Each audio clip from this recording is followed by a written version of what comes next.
Margaret Carter fell to her knees in the dirt, clutching a suitcase that held everything she had left in the world while the whole town of Dusthaven watched and did nothing. She had been thrown out for the third time that summer, no crime, no trial, just a name nobody wanted attached to their doorstep. Then, a stranger's shadow crossed the road, and a voice said the last thing she expected to hear.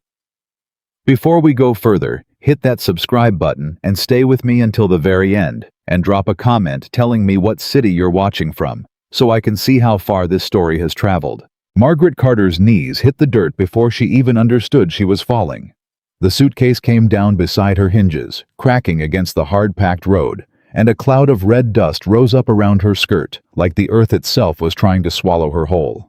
Behind her, the door of the Hargrove Inn slammed shut so hard the windows rattled. "And don't you come crawling back," Martha Hargrove shouted through the glass.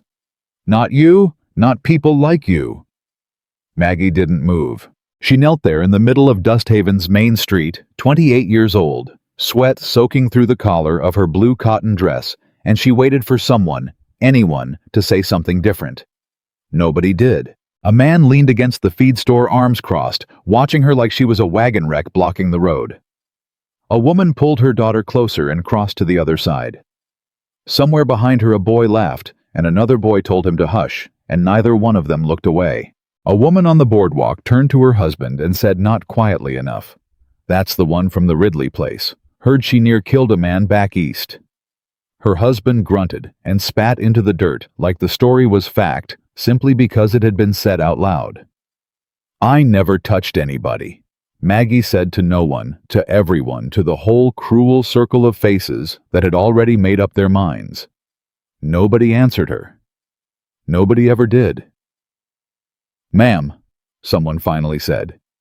"You all right?" It wasn't kindness. It was Sheriff Daniel Brooks, and he wasn't asking because he cared. He was asking because a woman crying in the street was bad for business. "I'm fine," Maggie said, though her voice cracked on the second word.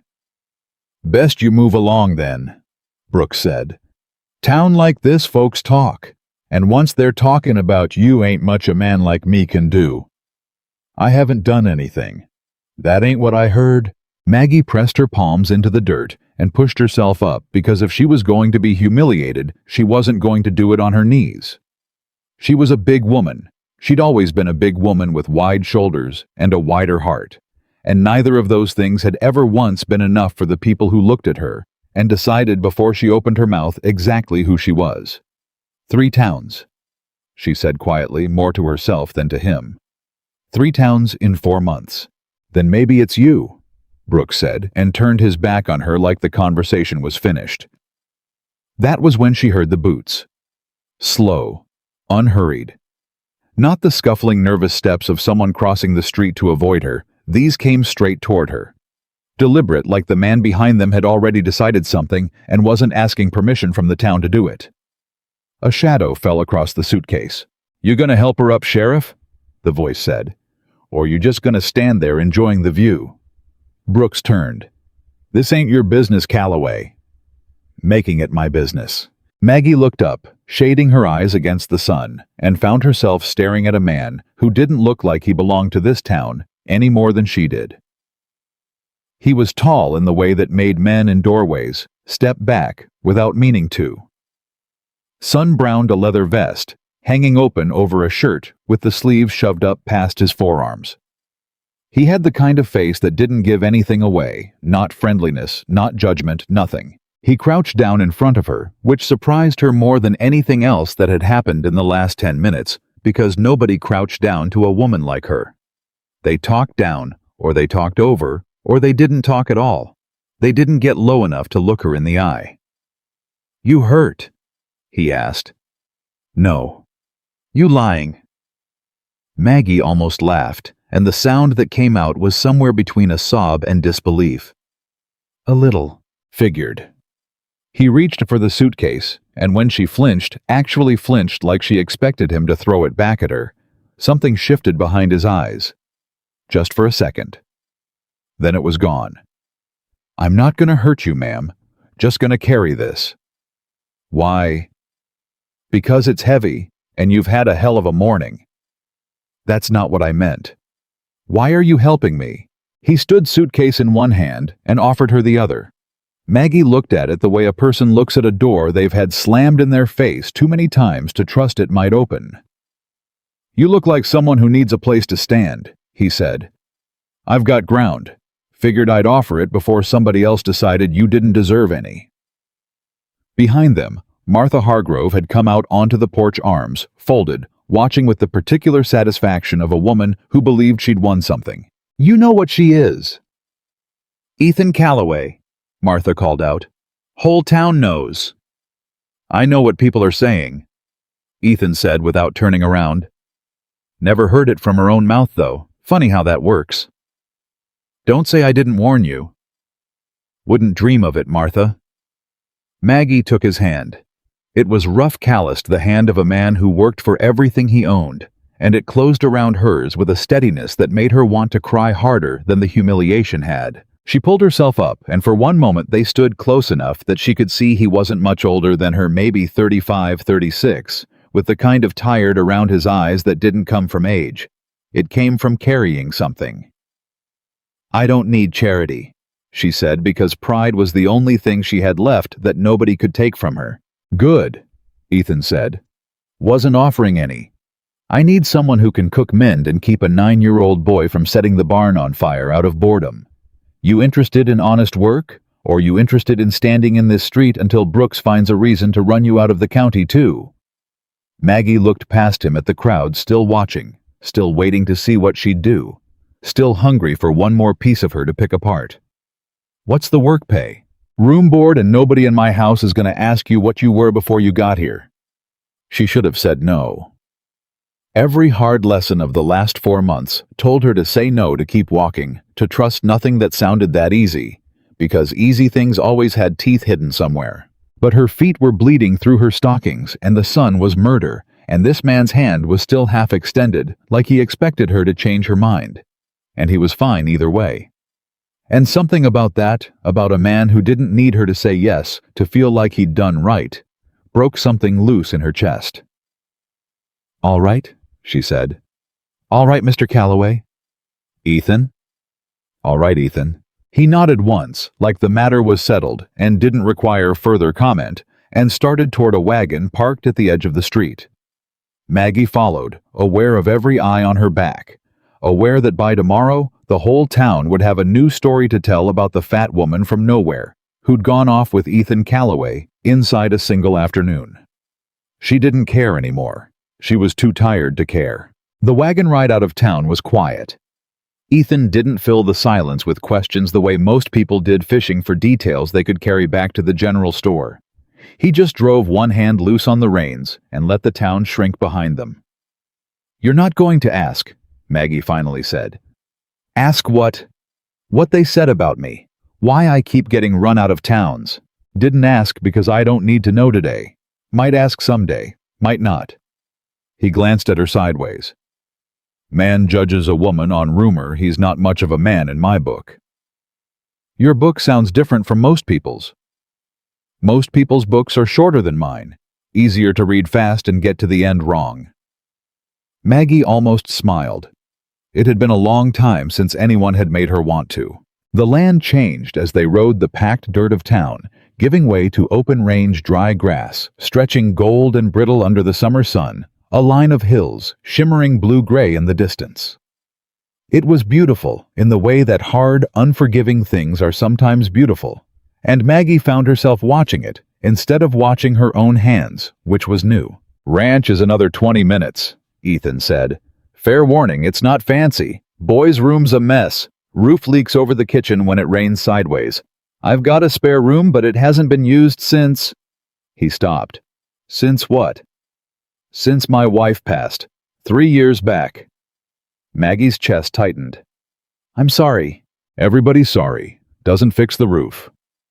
He said it flat, not bitter, just a man stating a fact he'd made peace with a long time ago.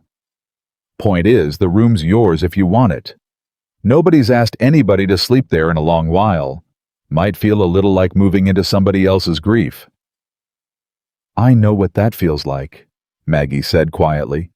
Moving into a space nobody wants you in. Ethan looked at her for a long moment longer than was comfortable, like he was recalculating something. "Reckon you do," he said. They didn't speak again until the ranch came into view, a low house with a wide porch, a barn leaning slightly to one side, a corral where 2 horses stood swishing flies in the heat. It wasn't grand. It wasn't the kind of place that made a person feel small walking up to it, and after 4 months of feeling small everywhere she went, that alone nearly undid her. A boy came running out of the barn before the wagon had even stopped dust kicking up around his bare feet. "Pa, you said you'd be back by noon, it's already—" He stopped short when he saw Maggie, his whole small body going still with the particular suspicion children reserve for strangers brought home by their fathers. "Who's that?" "This is Miss Carter," Ethan said, climbing down. "She's going to be staying with us a while, helping around the house." The boy, Luke, Maggie would learn within the hour, looked her over, the way a 9-year-old looks over anything new without mercy, without pretense, taking in every detail and deciding what to do with it on his own terms. "You're big," he said. "Luke," Ethan warned. "It's all right." Maggie said, climbing down from the wagon herself, refusing his hand this time because she needed badly to do one thing on her own legs. "He's not wrong. Ma used to say big meant strong," Luke said, still watching her. "She said skinny women fall over in the wind." Something in Maggie's throat went tight and hot. "Your ma sounds like she was smart." "She was." Luke kicked at the dirt. "She's dead now." "I know. I'm sorry." "Everybody's sorry," Luke said, echoing his father's words exactly in the exact same flat tone, and Maggie understood in that instant precisely how much of this boy had been shaped by watching his father survive something unbearable and refuse to fall apart out loud. "Well," Maggie said, "I'm not going to say sorry then. I'm going to say I hope you'll show me where the kitchen is, because I imagine you boys have been eating burnt beans for 3 years, and somebody ought to put a stop to it." For the first time, something like a smile tugged at the corner of Luke's mouth before he caught it and stomped it flat. "Pa's beans ain't burnt. They're just dark." "Dark," Ethan repeated deadpan, hauling Maggie's suitcase off the wagon. "That's one word for it." Inside the house smelled like wood smoke and leather and the particular dust that settled into a home where nobody had time to chase it away. The kitchen was small, the shelves half empty, a single chipped plate sitting in a basin like it had been waiting there for days. Maggie looked around and felt for the first time in longer than she could remember something other than dread. She felt useful. "Spare rooms down the hall," Ethan said, setting the suitcase inside the door. "Take your time settling. Nobody's going to bother you." "Ethan." He paused in the doorway. "Thank you," Maggie said, "for not asking questions, for not looking at me the way everyone else does. Didn't do anything special, ma'am. Just did what any decent person ought to." He tipped his hat, an old habit that looked more natural on him than most things did. "Supper's usually whenever the sun starts thinking about going down. You're welcome to it whether you cook it or not." "I'll cook it." "Figured you might say that." He left her alone in the small room that still smelled faintly of someone else's life. A woman's shawl still hanging on a hook by the window. A hairbrush with a few pale strands still caught in the bristles. A Bible on the nightstand, with a pressed flower marking a page Maggie didn't dare open. She sat on the edge of the bed, and for the first time since Martha Hargrove had thrown her out into the street, she let herself cry. Not the humiliated tears of being watched, but something quieter, something that had been building for 4 months, and finally had a door to close behind it. Outside, she could hear Luke asking his father questions in a voice pitched just loud enough to carry. "Is she gonna stay forever?" "Don't know, son." "Ma's room's got Ma's things in it still." "I know it does." "Why'd you let her have it?" There was a long pause, long enough that Maggie held her breath without meaning to. "Because a room sitting empty doesn't honor anybody." "Luke," Ethan finally said, "it just sits there collecting dust and grief, and your ma wouldn't have wanted that. She'd have wanted somebody to need it." "You think she needs it?" That fat lady? Luke. Sorry. That big lady. I think, Ethan said slowly, that everybody needs somewhere to stand eventually. Today it happened to be her turn. Maggie pressed her hand against her mouth and didn't make a sound. By the time the sun dropped low and gold over the hills, she had washed her face, unpacked the little she owned, and found her way back to the kitchen, where she discovered exactly the kind of disaster she expected from two men who'd been fending for themselves: a cast-iron pot crusted with something unrecognizable, a bag of beans gone half to Weevil's flour, Weevil too, but enough good ingredients scattered around that she could work with what she had. She always could. It was the one skill nobody had ever managed to shame out of her. She found bacon grease, salvaged onions, coaxed the good beans out from the bad ones, bean by bean at the table, while Luke watched her from the doorway, with his arms crossed, clearly having appointed himself supervisor of this strange new arrangement. "You're doing it wrong," he informed her. "Am I?" "Pa just dumps everything in the pot." "Well, your pa's beans are dark, remember?" Luke considered this with the gravity of a much older man weighing a serious argument. "Fair," he said finally, and came to sit at the table close enough to watch, not quite close enough to be caught wanting to. By the time Ethan came in from the barn, dust and sweat clinging to him, the smell that met him in the doorway stopped him cold. "That real food?" he asked. "It's beans, same as always," Maggie said. "Just not dark ones." He sat at the table across from her, and Luke sat between them. And for a few minutes the only sound in the house was the scrape of spoons and the low hum of the evening settling outside. Nobody spoke about Martha Hargrove. Nobody spoke about the town or the sheriff or the 4 months Maggie had spent being told over and over in different words that she didn't belong anywhere. For 1 hour in a kitchen that still smelled like someone else's grief, and now faintly like onions and bacon fat, and something like hope, Margaret Carter simply existed, unremarked upon, unjudged. And it was the strangest, most overwhelming relief she had ever felt in her life.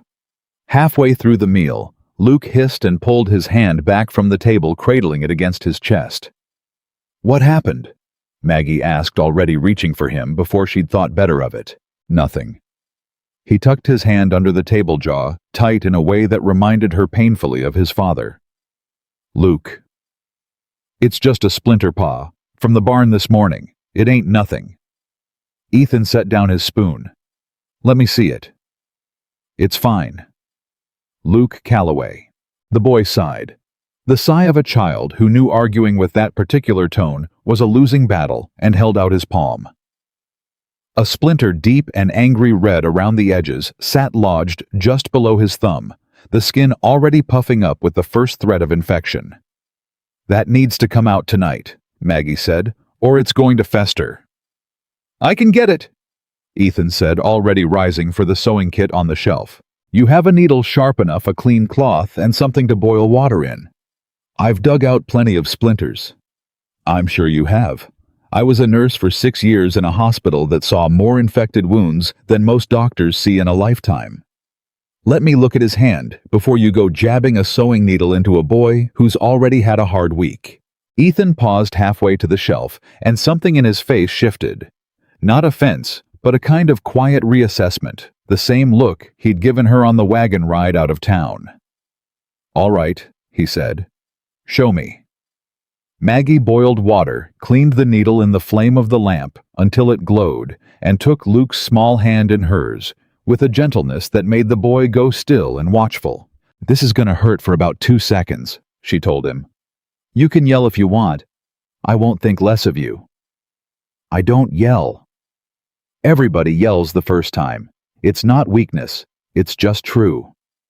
She worked the splinter free in one clean motion, quick enough that Luke barely had time to flinch, and pressed the cloth to the small bead of blood that welled up after. "There," she said.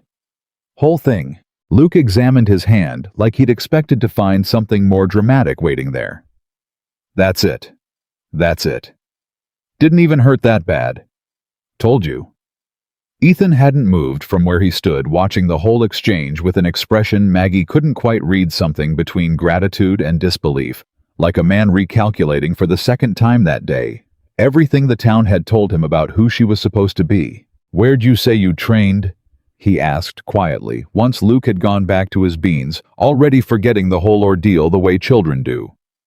"I didn't say." "You're not going to." "Not tonight." She met his eyes steady, daring him to push. "You said you wouldn't ask questions I wasn't ready to answer." "I did say that." He nodded once slow and picked his spoon back up. "Man's got to keep his word, even when his curiosity's killing him." "This is good," Ethan finally said, not looking up from his plate. "It's just beans."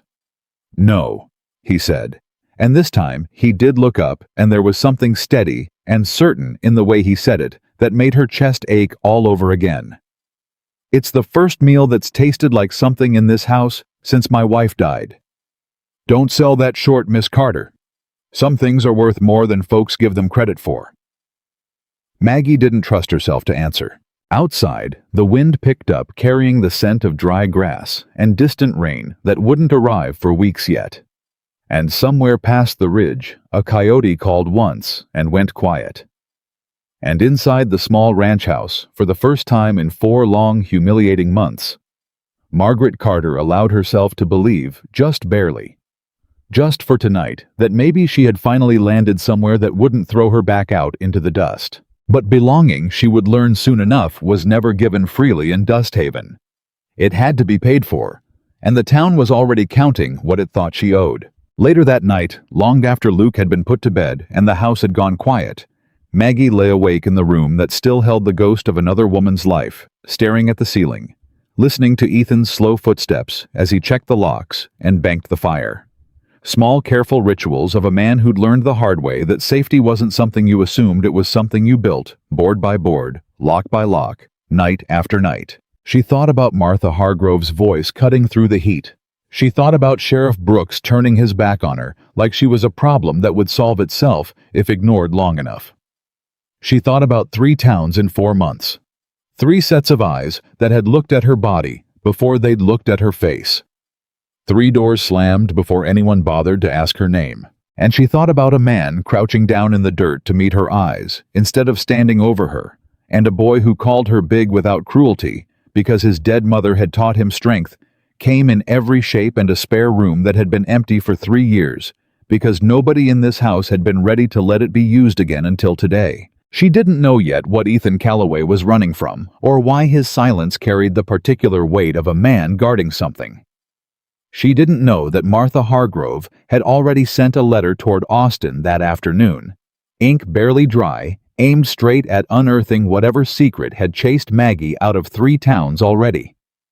She didn't know that Sheriff Brooks had pocketed money more than once to make sure certain names never followed certain women west. All she knew, lying in a stranger's bed in a stranger's house, was that for the first time since she could remember, nobody had looked at her and decided before she said a word exactly who she was. Somewhere down the hall, she heard Ethan's door click shut, the last small sound of the house settling into night.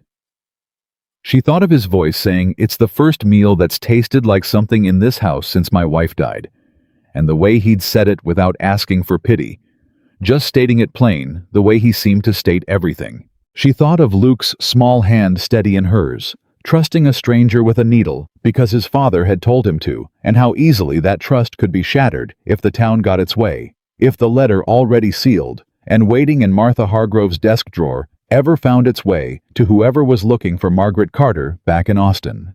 She didn't know about the letter yet. She wouldn't know for days. And for tonight, in the heavy stillness of the Texas summer heat, that ignorance was its own kind of mercy enough to let her finally close her eyes and sleep. Morning came hard and early, the way it always did on a working ranch, and Maggie was up before either of them, flour on her hands, and a fire already crackling under the stove by the time Luke stumbled into the kitchen, rubbing his eyes. He stopped in the doorway and stared at the table like it had personally offended him. "What is that?" "Eggs and biscuits, and you're going to eat both before you set 1 foot outside." "Pa lets me skip breakfast sometimes." "Your pa also thinks dark beans count as seasoning. I wouldn't be quoting him as an authority on nutrition." Luke's mouth twitched, fighting a smile the way he always did. Like smiling at her was a concession he wasn't ready to make out loud. He sat down anyway and picked up a biscuit and bit into it before his pride could stop him, and the small, satisfied sound he made was answer enough. "These are better than Pa's. Your Pa's biscuits could double as roof shingles." "Don't tell him I said that." "Wouldn't dream of it." Ethan came in a few minutes later, hat already on, and stopped in the doorway, the same way Luke had, taking in the table, the smell the boy actually eating before being threatened into it. "What did you do to him?" "Fed him something that wasn't burnt." "I'll have you know my biscuits have character. They have the structural integrity of a brick is what they have." Luke laughed an actual laugh, bright and unguarded, the kind of sound that made Ethan go still for half a second, like he was cataloging it, filing it away somewhere he could find it again later. Maggie noticed. She noticed everything about the way this man watched his son, hungry for small proof that the boy was still capable of being a boy underneath all that careful grown-up quiet. "Eat fast," Ethan said, sitting down across from her. "Fence is down on the north pasture. Gonna need help stringing new wire before the herd finds the gap and wanders clean into the next county." "I can help," Maggie said. "You ever strung fence wire?" "No. I've set broken bones, delivered breech babies, and held a man's guts in with my bare hands until a surgeon got there. I think I can manage wire." The table went quiet. Luke looked up from his biscuit, eyes wide. Ethan set his coffee down slowly. "You did that?" Maggie realized a half-second too late what she'd let slip. She busied herself with the skillet, keeping her back to him. "I told you, I was a nurse." "You said hospital work. That's not hospital work. That sounds like war." "It was close enough to it some days." She didn't turn around. "I'm not ready to talk about the rest, Ethan. I told you that already." There was a pause long enough that she braced for him to push. Everyone always pushed eventually, once curiosity got the better of decency. But instead, she heard his chair scrape back unhurried. "All right," he said. "Wire's waiting. You coming or not?" That was it. No prying, no demand. Just the door left open, exactly as wide as she needed it, and Maggie found herself blinking hard against the sudden sting behind her eyes before she followed him out. The fence work was brutal, in a way she hadn't expected. Wire that fought her hands, posts that needed setting deep enough to hold against wind that never seemed to stop blowing sun, that turned the back of her neck raw within the hour. But there was a rhythm to it, a kind of honest exhaustion that felt different from the exhaustion of being watched, judged, weighed, and found wanting. Nobody here was measuring her. The fence didn't care what she looked like. It only cared whether she pulled the wire taut. "You're stronger than you let on," Ethan said, watching her haul a post upright without asking for help. People always assume big means weak, or slow, or lazy. She drove the post down with more force than strictly necessary. "I've spent my whole life proving otherwise, one fence post at a time if I have to." "Didn't assume anything," Ethan said. "Just calling it like I see it. It was the horse that gave them their first real trouble. A young gelding, still green, spooked by nothing anyone could name, a snake in the grass. Maybe, or just the restless energy that built up in an animal too long confined, and it reared hard enough to snap its lead rope, wheeling in a tight, panicked circle, with Luke standing directly in its path, frozen the way children freeze when the world suddenly turns dangerous without warning. "Luke?" Ethan's voice cracked across the pasture, already moving, but he was 30 yards out and the horse was 3. Maggie didn't think. She stepped between the boy and the animal, arms low, and open voice dropped into the same steady register she'd used 100 times on frightened patients thrashing against pain they didn't understand. "Easy," she said, not loud, not sharp, just calm and certain and endless. "Easy now. Nobody's hurting you. Easy." The horse's ears flicked toward her. Its wild eye rolled, found her, and something in the steadiness of her voice, the same steadiness that had talked grown men through amputations, without morphine, cut through its panic just enough. It slowed, stamped, blew hard through its nose.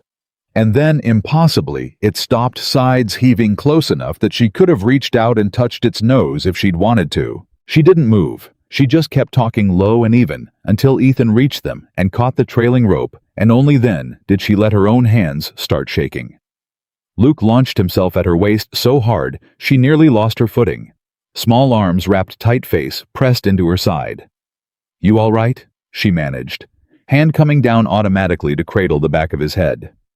"You stopped him," Luke said, muffled against her dress. You stopped him. Learned a long time ago that panic feeds on panic," Maggie said, still catching her own breath. "Best thing you can do for something scared is refuse to be scared back at it." Ethan hadn't said a word. He stood holding the gelding's rope, staring at her over his son's head, with an expression that had stopped being simple gratitude somewhere in the last 30 seconds and turned into something Maggie wasn't ready to name. "How'd you learn to do that?" he asked once Luke had finally loosened his grip enough to breathe. "Same place I learned everything else I don't talk about." Maggie ran a hand over Luke's hair, steadying herself as much as him. "Fear doesn't care if it's got 2 legs or 4. Talk slow, stay low, don't flinch. Works on frightened animals and frightened men, both in my experience." "You saying I'm a frightened animal, Miss Carter?" "I'm saying you flinch less than most, which is a compliment, so don't ruin it by arguing with me." "You keep doing things like that," he said finally. "Folks in town are going to have to find something new to gossip about." "Doubtful?" Maggie said. "Folks in town would find a way to make even that sound suspicious."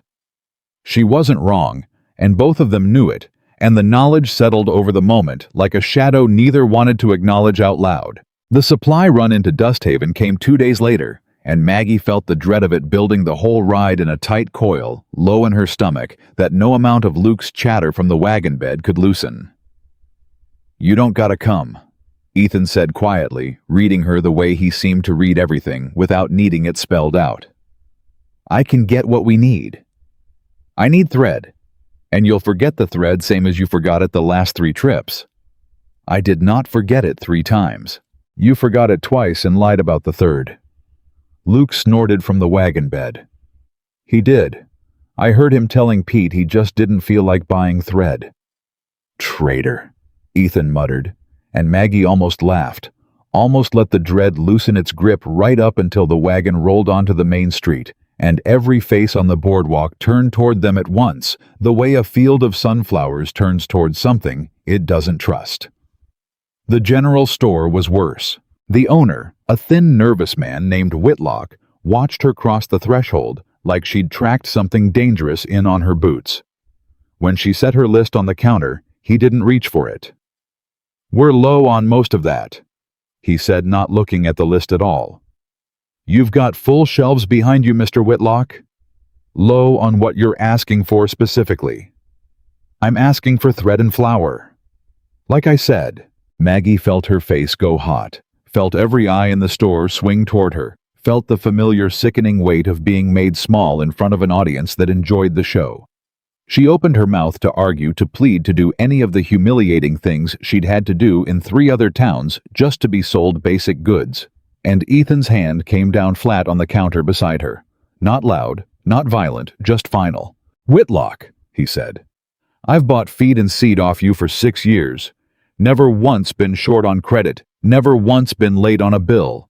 You gonna tell me now, in front of God and everybody, that my money's suddenly no good because of who's standing next to me?" Whitlock's jaw worked. His eyes flicked toward the window, toward whoever he expected might be watching, calculating who he was more afraid of disappointing. "Ain't about the money, Ethan." "Then what's it about?" "Folks talk. Folks always talk. Never stopped you selling to any of them." Ethan's voice didn't rise, but something underneath it went hard as the counter itself. "You gonna sell my thread, or am I taking my 6 years of business to Hendrix's store instead, and telling every rancher I know to do the same?" The threat landed exactly as heavy as it was meant to. Whitlock's whole posture folded inward, and he reached for the list with hands that weren't quite steady.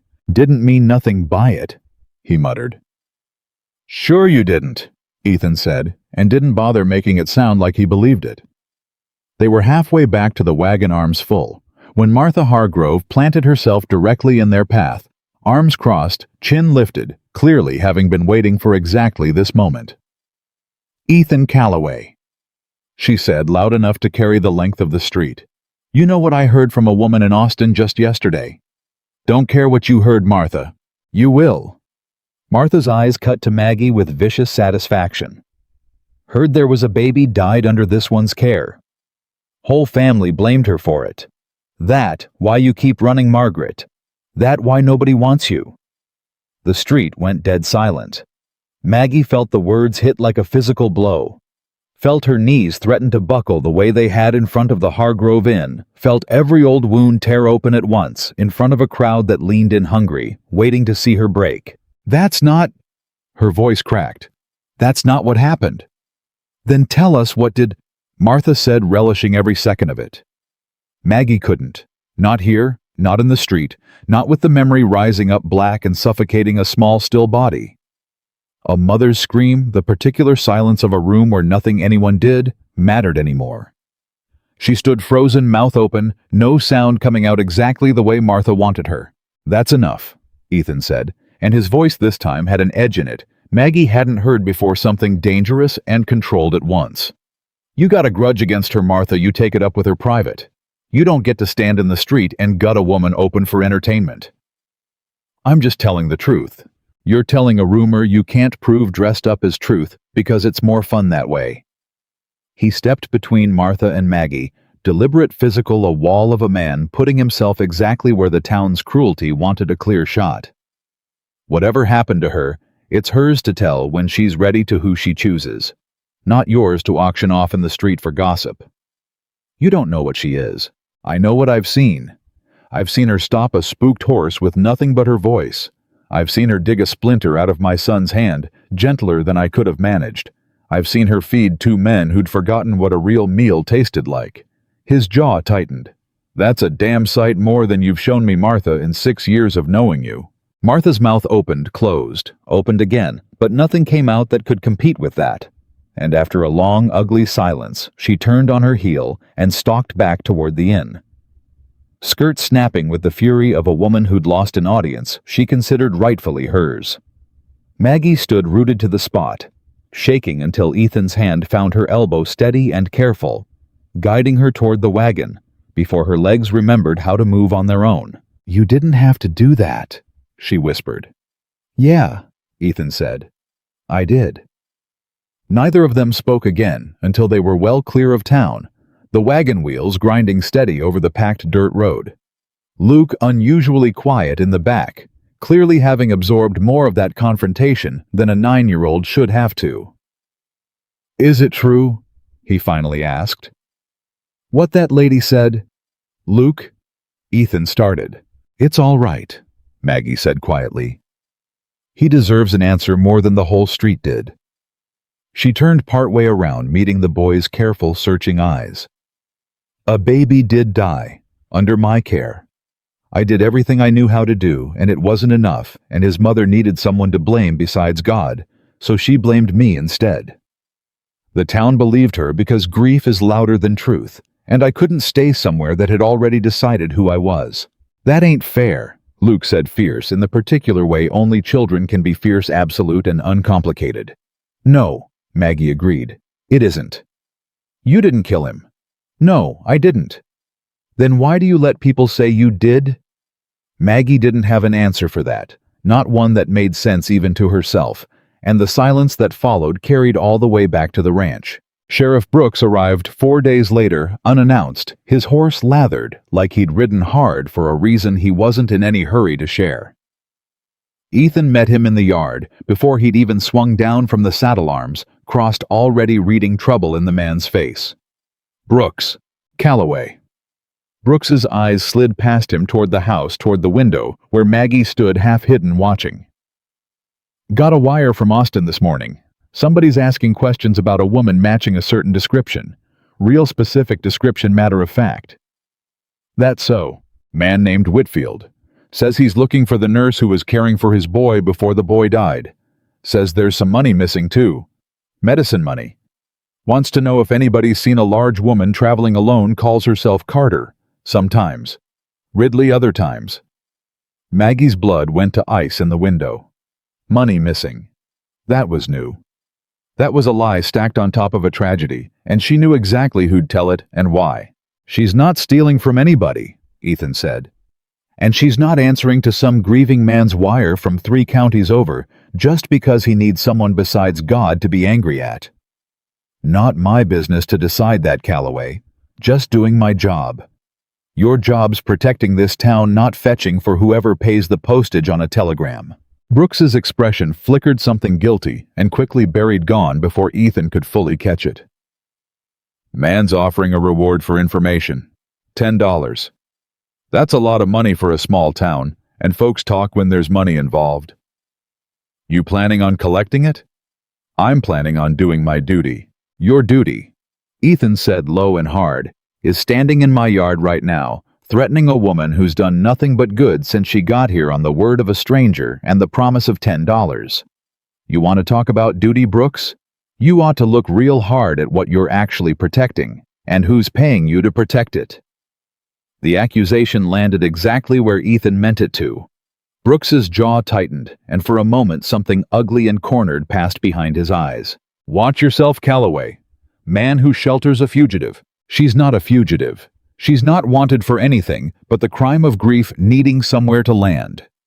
Ethan stepped closer to the horse, close enough that Brooks had to look down at him instead of past him. "You ride back and tell Whitfield or whoever's paying you that if anybody comes onto my land looking to drag a grieving woman back to answer for somebody else's tragedy, they'll find out real quick what kind of welcome Calloway Ridge gives to men chasing money instead of justice." Brooks held his gaze a moment longer, then wheeled his horse around without another word, riding back toward town at a pace that suggested he had plenty to think about. Maggie came out onto the porch the second he was out of sight, arms wrapped tight around herself despite the heat. "You shouldn't have done that," she said. "You shouldn't have made an enemy of the sheriff over me. Already was one long before you got here." Ethan climbed the porch steps, slowly, tired, in a way that had nothing to do with the sun. "Man like Brooks doesn't need a reason to be crooked. Just needs an excuse and money, and folks too scared to call it what it is." "There's no missing money," Maggie said, voice shaking now that the danger had passed and left room for the fear underneath it. "I never touched a cent of that family's money.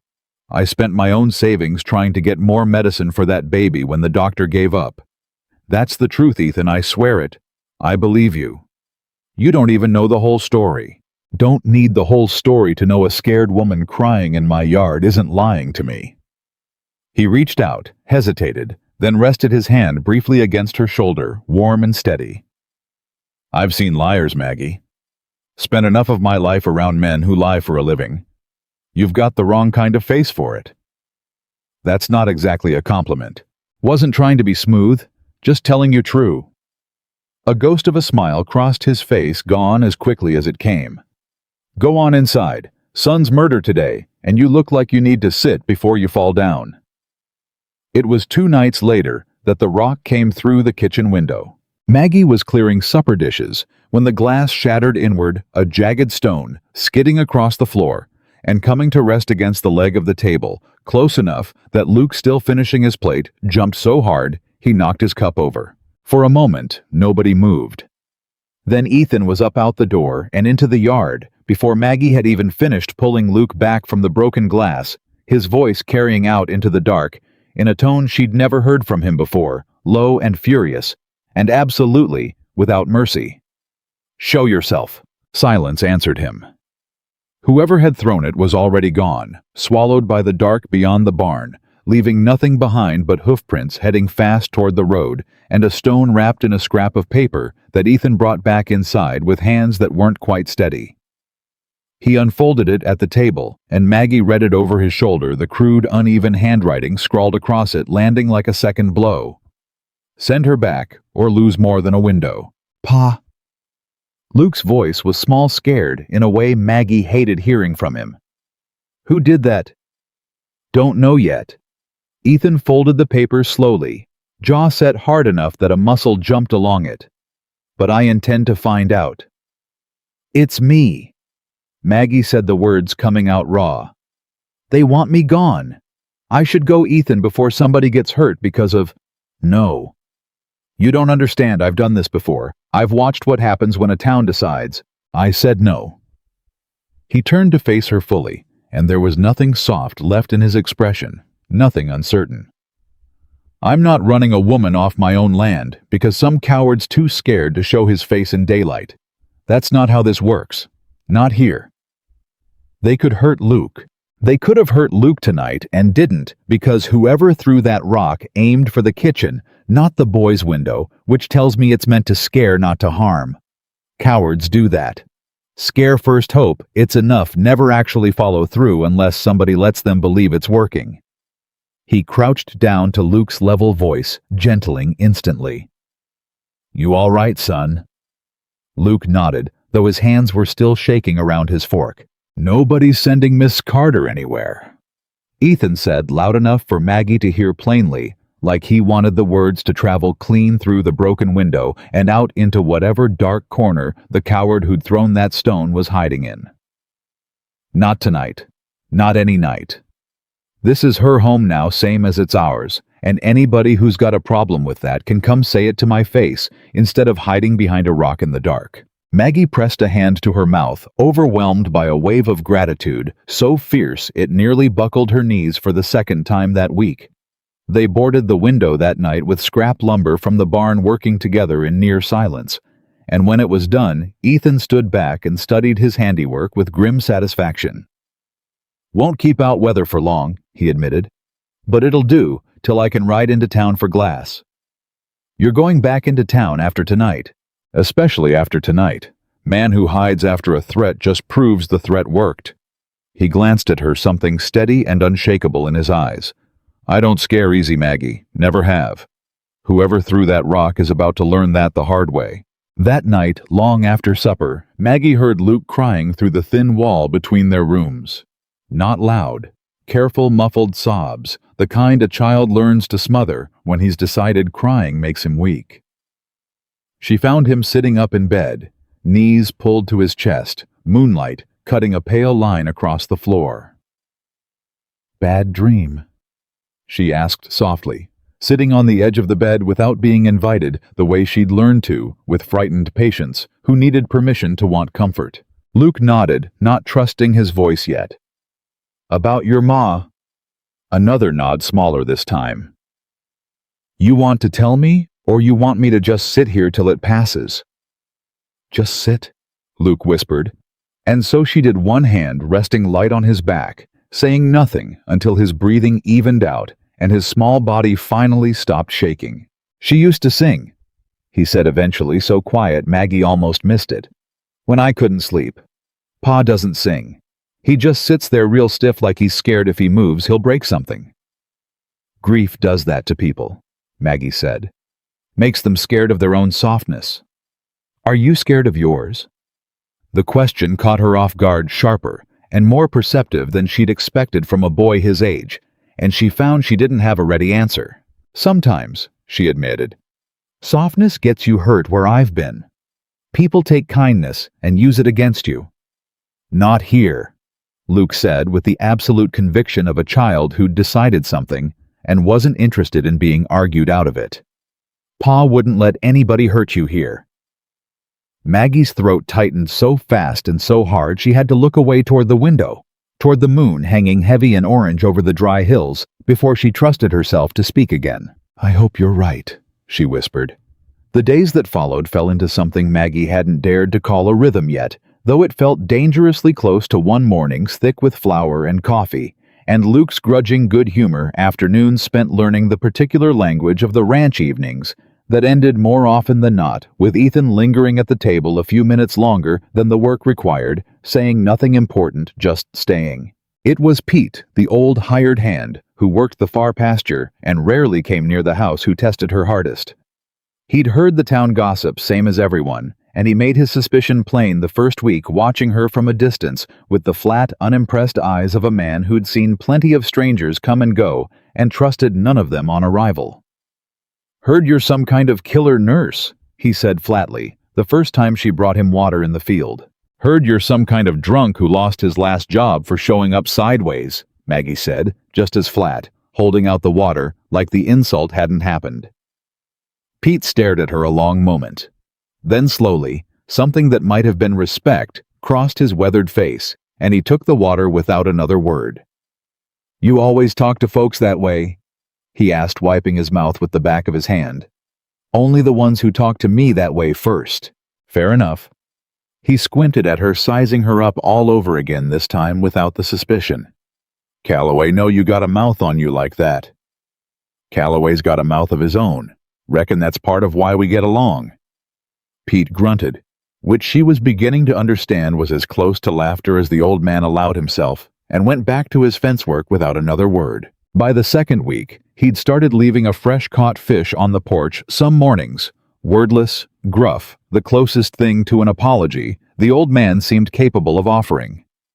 By the third, he'd taken to grumbling at Luke to fetch Miss Carter when he cut his hand on a wire splice, trusting her steady stitching over his own shaking fingers without needing to say so out loud. "You ain't what they said in town," he told her once, watching her clean the wound with the same brisk efficiency she brought to everything.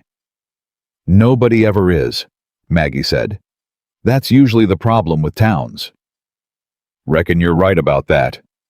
He flexed his bandaged hand and nodded once like he was closing a ledger on a debt he'd finally settled. "You're all right, Miss Carter, for a stranger. High praise coming from you. Don't let it go to your head." It was on a Thursday, hot and windless, that the letter came.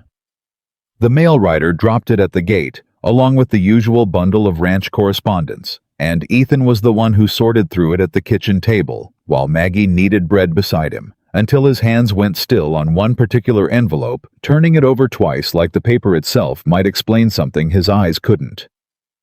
"Maggie."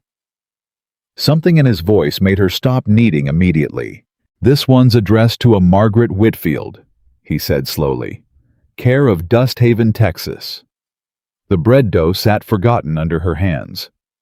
The kitchen went very quiet, the kind of quiet that felt like the whole house was holding its breath along with her. "Whitfield," she repeated, barely a whisper. "That means something to you?" Maggie stared at the envelope in his hand, like it was a live coal, every carefully built wall inside her chest cracking at once. She thought of the rock through the window, the note wrapped around it. Brooks riding off with his $10 reward still dangling somewhere in the back of his mind. Martha's voice cutting through the street like a blade aimed to bleed her slow. All of it had been building toward this single envelope sitting innocent and terrible on her own kitchen table. "Whitfield was my married name," she said quietly, "before I went back to using my mother's name, Carter." She swallowed hard. "The baby who died that was my husband's nephew, his sister's boy.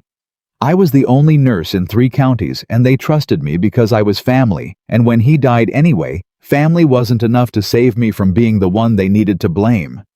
Your husband left me the week of the funeral, said he couldn't look at me without seeing his nephew's face." Her voice cracked clean down the middle. "So no, Ethan, there's no missing money, and there's no crime, just a grieving family who needed somewhere to put their pain, and a coward of a husband who let them put it on me instead of standing beside me. That's the whole of it. That's everything. That's—" The kitchen held its breath around them. The broken window still boarded with raw pine. The letter still unopened in Ethan's hand, and for a long, terrible moment, Maggie couldn't read anything at all in his face. "Ethan," she said, voice barely steady, "I need to tell you something more, and I need you to hear all of it before you decide what to do with that letter." Ethan set the letter down on the table unopened and pulled out the chair across from her, instead sitting like a man settling in for something he didn't intend to rush. "Tell me," he said.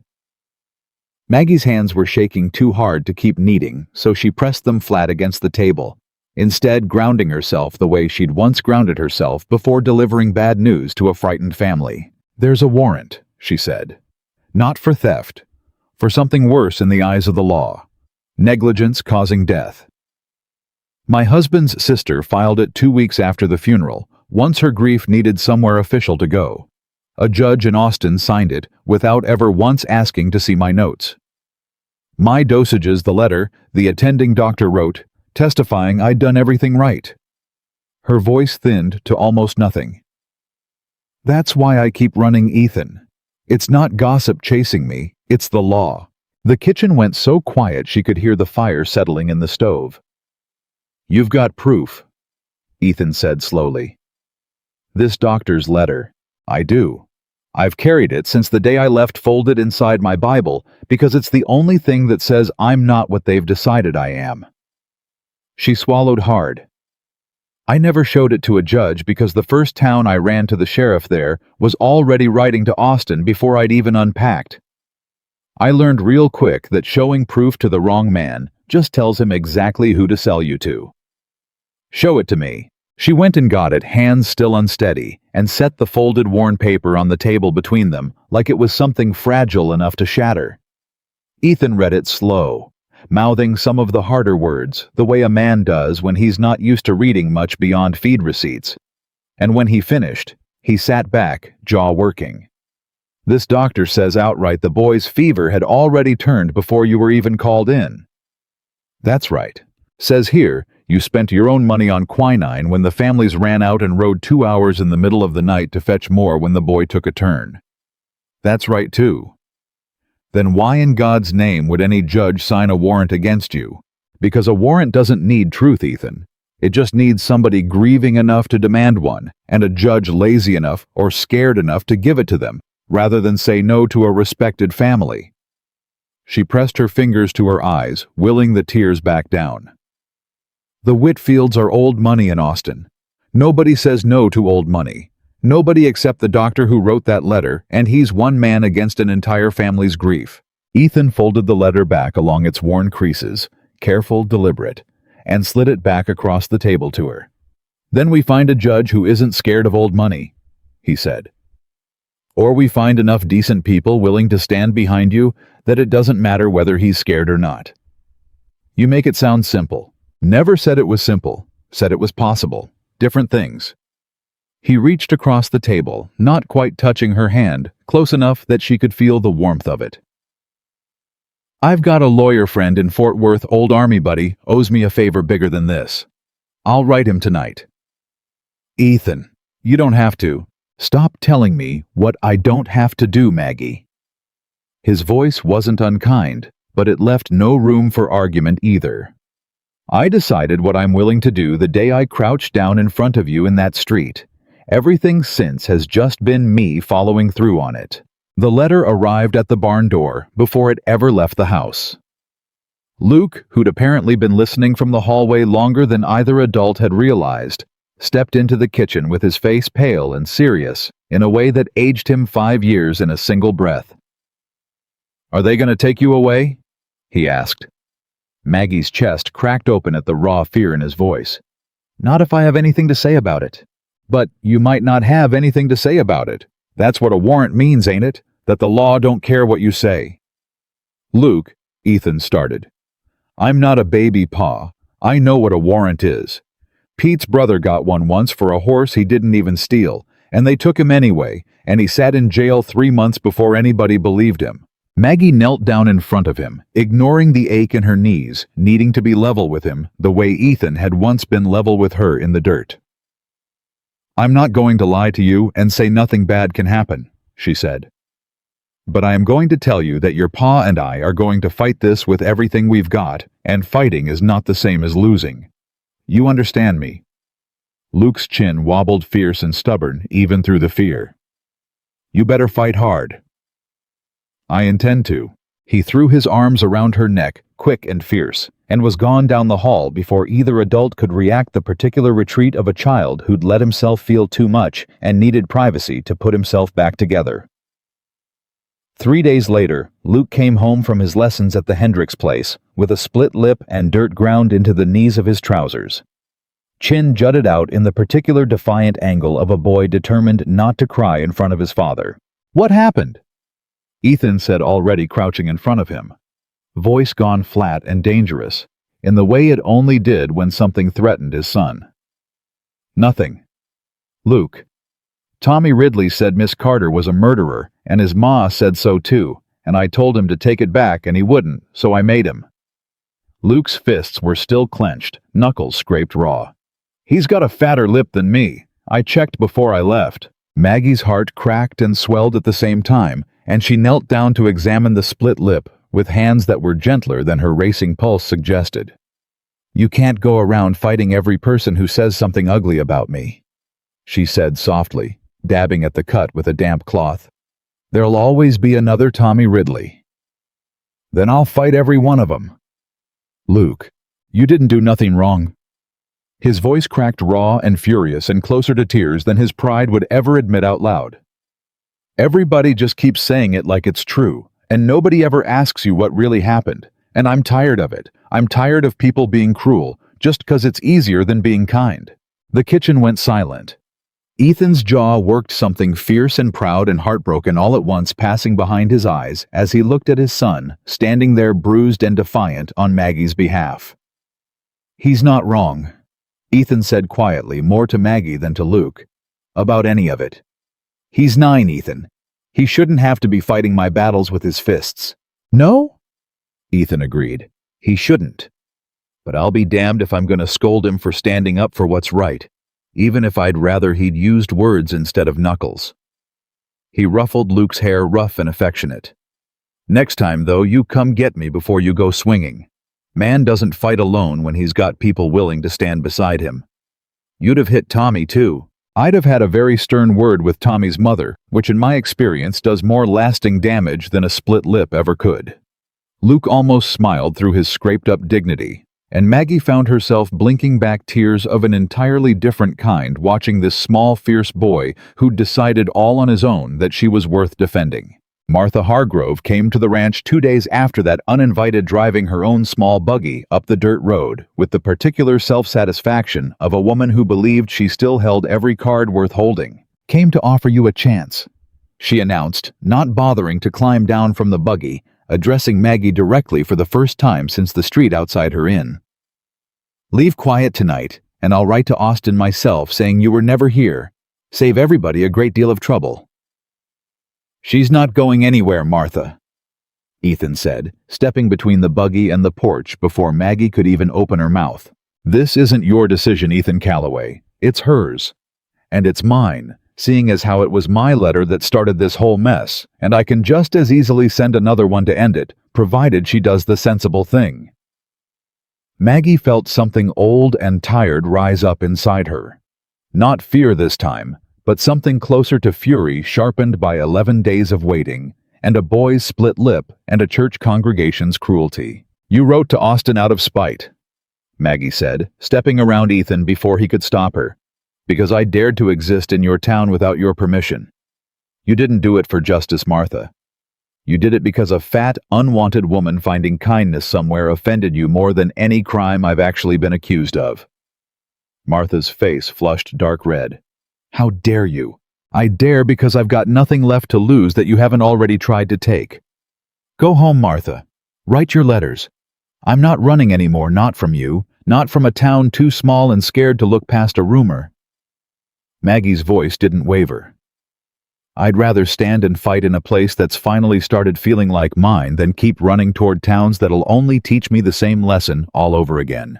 Martha stared at her for a long, ugly moment, clearly unaccustomed to a target that no longer flinched, and then snapped her reins hard enough to startle the horse wheeling the buggy around without another word.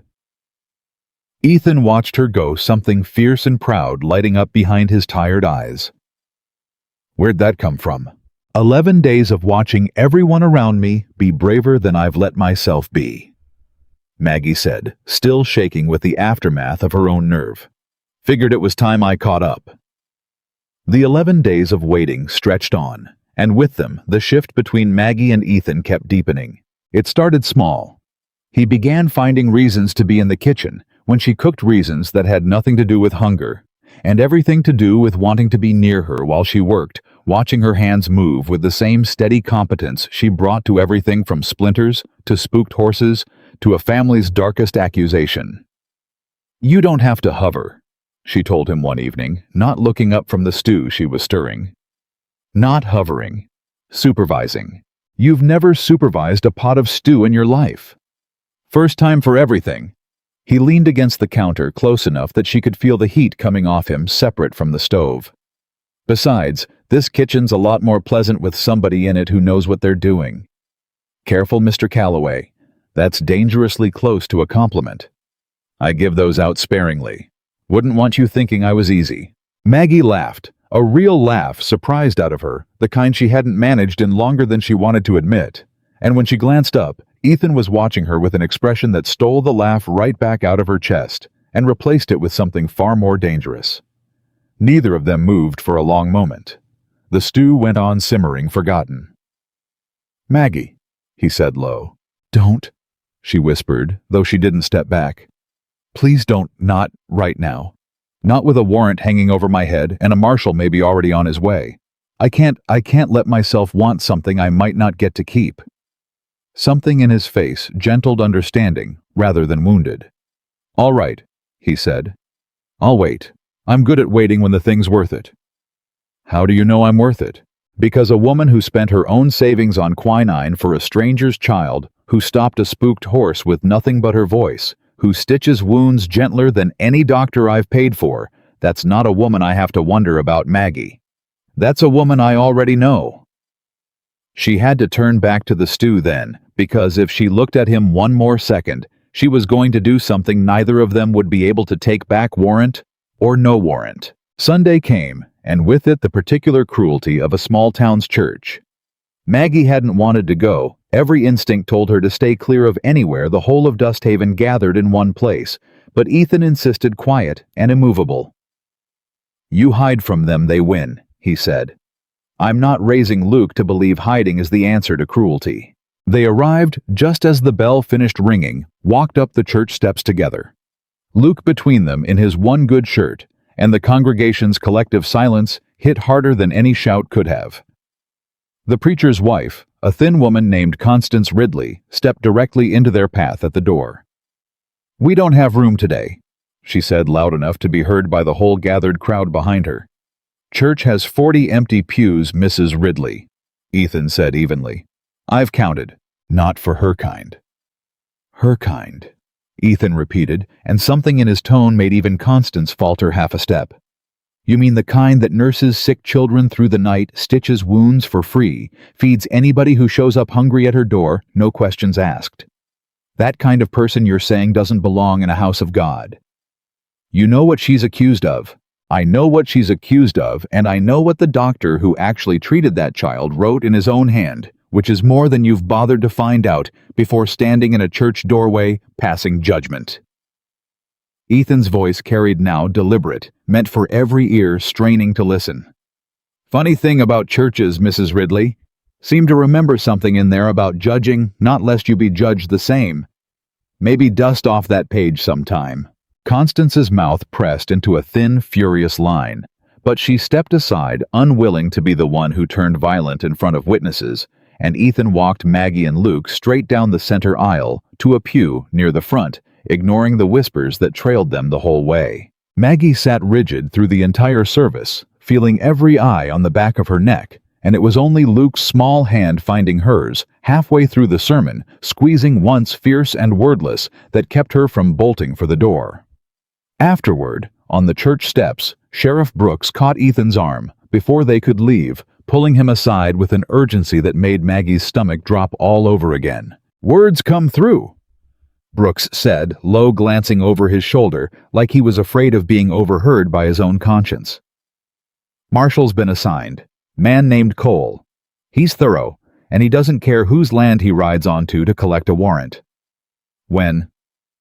Could be days, could be tomorrow. Marshals don't send advance notice, Calloway, that's rather the point of them." "Why are you telling me this?" Brooks's jaw worked, and for a moment the mask of petty small-town authority slipped, revealing something more human and considerably more ashamed underneath it. "Because I took Whitfield's $10, and I've regretted it every day since I watched you stand up for that woman in the street like she was worth standing up for. I don't figure I'm a good man, Calloway.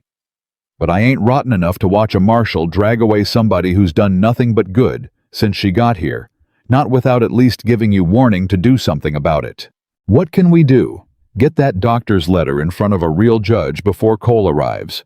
Marshal's got no discretion once he's standing on your porch with a warrant in hand. He'll take her whether the letter's true or not, and it'll take months to sort out from inside a jail cell." Brooks's eyes flicked toward Maggie, something almost apologetic in them. Get ahead of it, or you won't like what happens once it's already here. He walked away before Ethan could thank him, disappearing into the thinning church crowd, like a man eager to put distance between himself and his own conscience. Maggie's knees had gone weak listening, and Ethan's hand came to her elbow, immediately steadying her the way he'd done in the street that very first day, like some instincts never wore off. We ride for Fort Worth first thing tomorrow, he said. Get that letter to my lawyer friend in person instead of waiting on the mail. Faster that way. That's 2 days' ride, Ethan. What if the marshal comes while we're gone? Then Pete holds the ranch, and Luke stays with the Hendricks family in town till we're back, and we pray to God we're faster than one man on a horse with a piece of paper. It wasn't much of a plan, but it was the only one they had, and dread had a way of making even a bad plan feel like the only rope worth grabbing. Pete took the news of the plan with characteristic gruffness, spitting once into the dirt before answering. You're leaving me alone with the boy and a shotgun against a federal marshal. You're leaving Cole with a locked gate, a stubborn old man, and enough birdshot to make him think twice about riding in uninvited, Ethan corrected. Nobody's asking you to shoot a marshal, Pete. Just asking you to hold the line till we're back with paper that says he's got no right to be here in the first place. And if he don't care about paper, then you stall him. Offer him coffee. Talk his ear off about cattle prices till he forgets why he rode out here. Ethan's mouth quirked, grim and tired. You're better at wearing folks down than anybody I know. Put it to use. Pete grunted, which by now Maggie understood was as close to agreement as the man ever offered, and looked at her directly for perhaps the first time with something unguarded in his weathered face. You're worth the trouble, Miss Carter, he said gruffly. Wouldn't be doing this otherwise. That's the nicest thing you've said to me since I got here. Don't let it go to your head. Still think your biscuits need more salt. But something in his eyes said he meant every word of the first part, and Maggie carried that small, gruff kindness with her the whole ride to Fort Worth like a stone in her pocket, warm against everything else that frightened her. Leaving Luke behind was harder than either of them had expected. He stood in the yard at dawn, arms crossed tight over his chest, jaw set in that same stubborn line his father wore when he was determined not to show how scared he was. You're coming back, he said. It wasn't a question. It was an order. Both of us, Ethan said. Together. Pete says marshals don't always give folks a fair shake. Pete talks too much, Ethan said, though there was no real heat in it. You mind him while we're gone, and you mind the Hendricks family, and you don't go picking fights with any more Ridleys no matter what they say. No promises. Luke. Fine, I'll try. Maggie knelt in front of him, one last time, cupping his face in both hands, the way she imagined a mother might, though she'd never quite let herself think the word before this moment. I need you to be brave for a few days. Can you do that for me? I'm already brave, Luke said, fierce and wounded at the suggestion otherwise. I just don't want you to go. I don't want to go either, but going is how we make sure nobody can ever make me go for good. She pressed a kiss to the top of his head before she could think better of it, and felt him go still with surprise, then lean into it just for a second, before pulling back with all his usual prickly dignity restored. Hurry back, he said. As fast as horses'll carry us, Ethan promised, and then they rode. The ride to Fort Worth tested every ounce of endurance Maggie had left. They rode hard, stopping only when the horses demanded it, and camped the first night beneath a sky so thick with stars it felt almost obscene, like the whole heavens had turned out just to mock the smallness of one woman's fear against the size of the law arrayed against her. You're not sleeping, Ethan said, settling beside the fire across from her. Can't. Keep thinking about Cole showing up while we're not there to stand between him and that porch. Pete's got a shotgun and more stubbornness than sense. He'll hold the line till we're back. That's not exactly comforting. Wasn't trying to be comforting. Was trying to be honest. He poked at the fire, sending sparks spiraling up into the dark. You want comforting, come sit closer. Fire's not doing much against this wind. She hesitated only a moment before moving around to sit beside him, instead of across close enough that their shoulders nearly touched close enough that the warmth radiating off him rivaled the fire itself. Ethan, Her voice came out smaller than she intended. "If this doesn't work, if Reyes can't help or the judge won't listen, don't." His hand found hers in the dark, rough and warm and certain. "Don't borrow tomorrow's grief tonight. We'll face whatever comes when it comes. Tonight, you're just a woman sitting by a fire with a man who's about 2 seconds from doing something he promised he'd wait to do." Her breath caught. "What's stopping you? Promised myself I'd wait till the warrant wasn't hanging over your head. Didn't want you thinking I only wanted this because you were scared and needed somewhere to put your fear." His thumb traced slow, absent circles over her knuckles. "Want you choosing me clear-headed, Maggie. Not desperate." "I'm not desperate." "Good," he said low. "Then we'll wait. 90 days from now, when there's no warrant left between us, I intend to ask you something, and I want you answering from a place of wanting, not owing." Maggie leaned her head against his shoulder, and for the first time in longer than she could remember, the fear didn't feel quite so large sitting next to something that steady. Fort Worth greeted them the next afternoon with noise and dust and a locked office door, a hand-lettered sign reading "Out of Town, Return Thursday," tacked crookedly to the frame. Maggie's stomach dropped straight through the boardwalk. "Thursday. That's 3 more days, Ethan. 3 more days Cole could already be standing on your porch, not giving up before we've even tried the courthouse." Ethan was already moving long strides eating up the street, and Maggie hurried to keep pace, dread and hope tangling together so tight she couldn't tell which one was driving her feet. The courthouse clerk, a bored young man with ink-stained fingers, barely looked up from his ledger. "Reyes ain't seeing clients today. Circuit business." "Where?" "Judge's chambers, 2nd floor, but he's mid-hearing, can't just—" Ethan was already climbing the stairs 2 at a time. Maggie followed, heart-hammering past a startled bailiff who opened his mouth to object and thought better of it at the look on Ethan's face, until they found Reyes himself just stepping out of a courtroom, files tucked under one arm, clearly midway through a day already too full for surprises. "Calloway."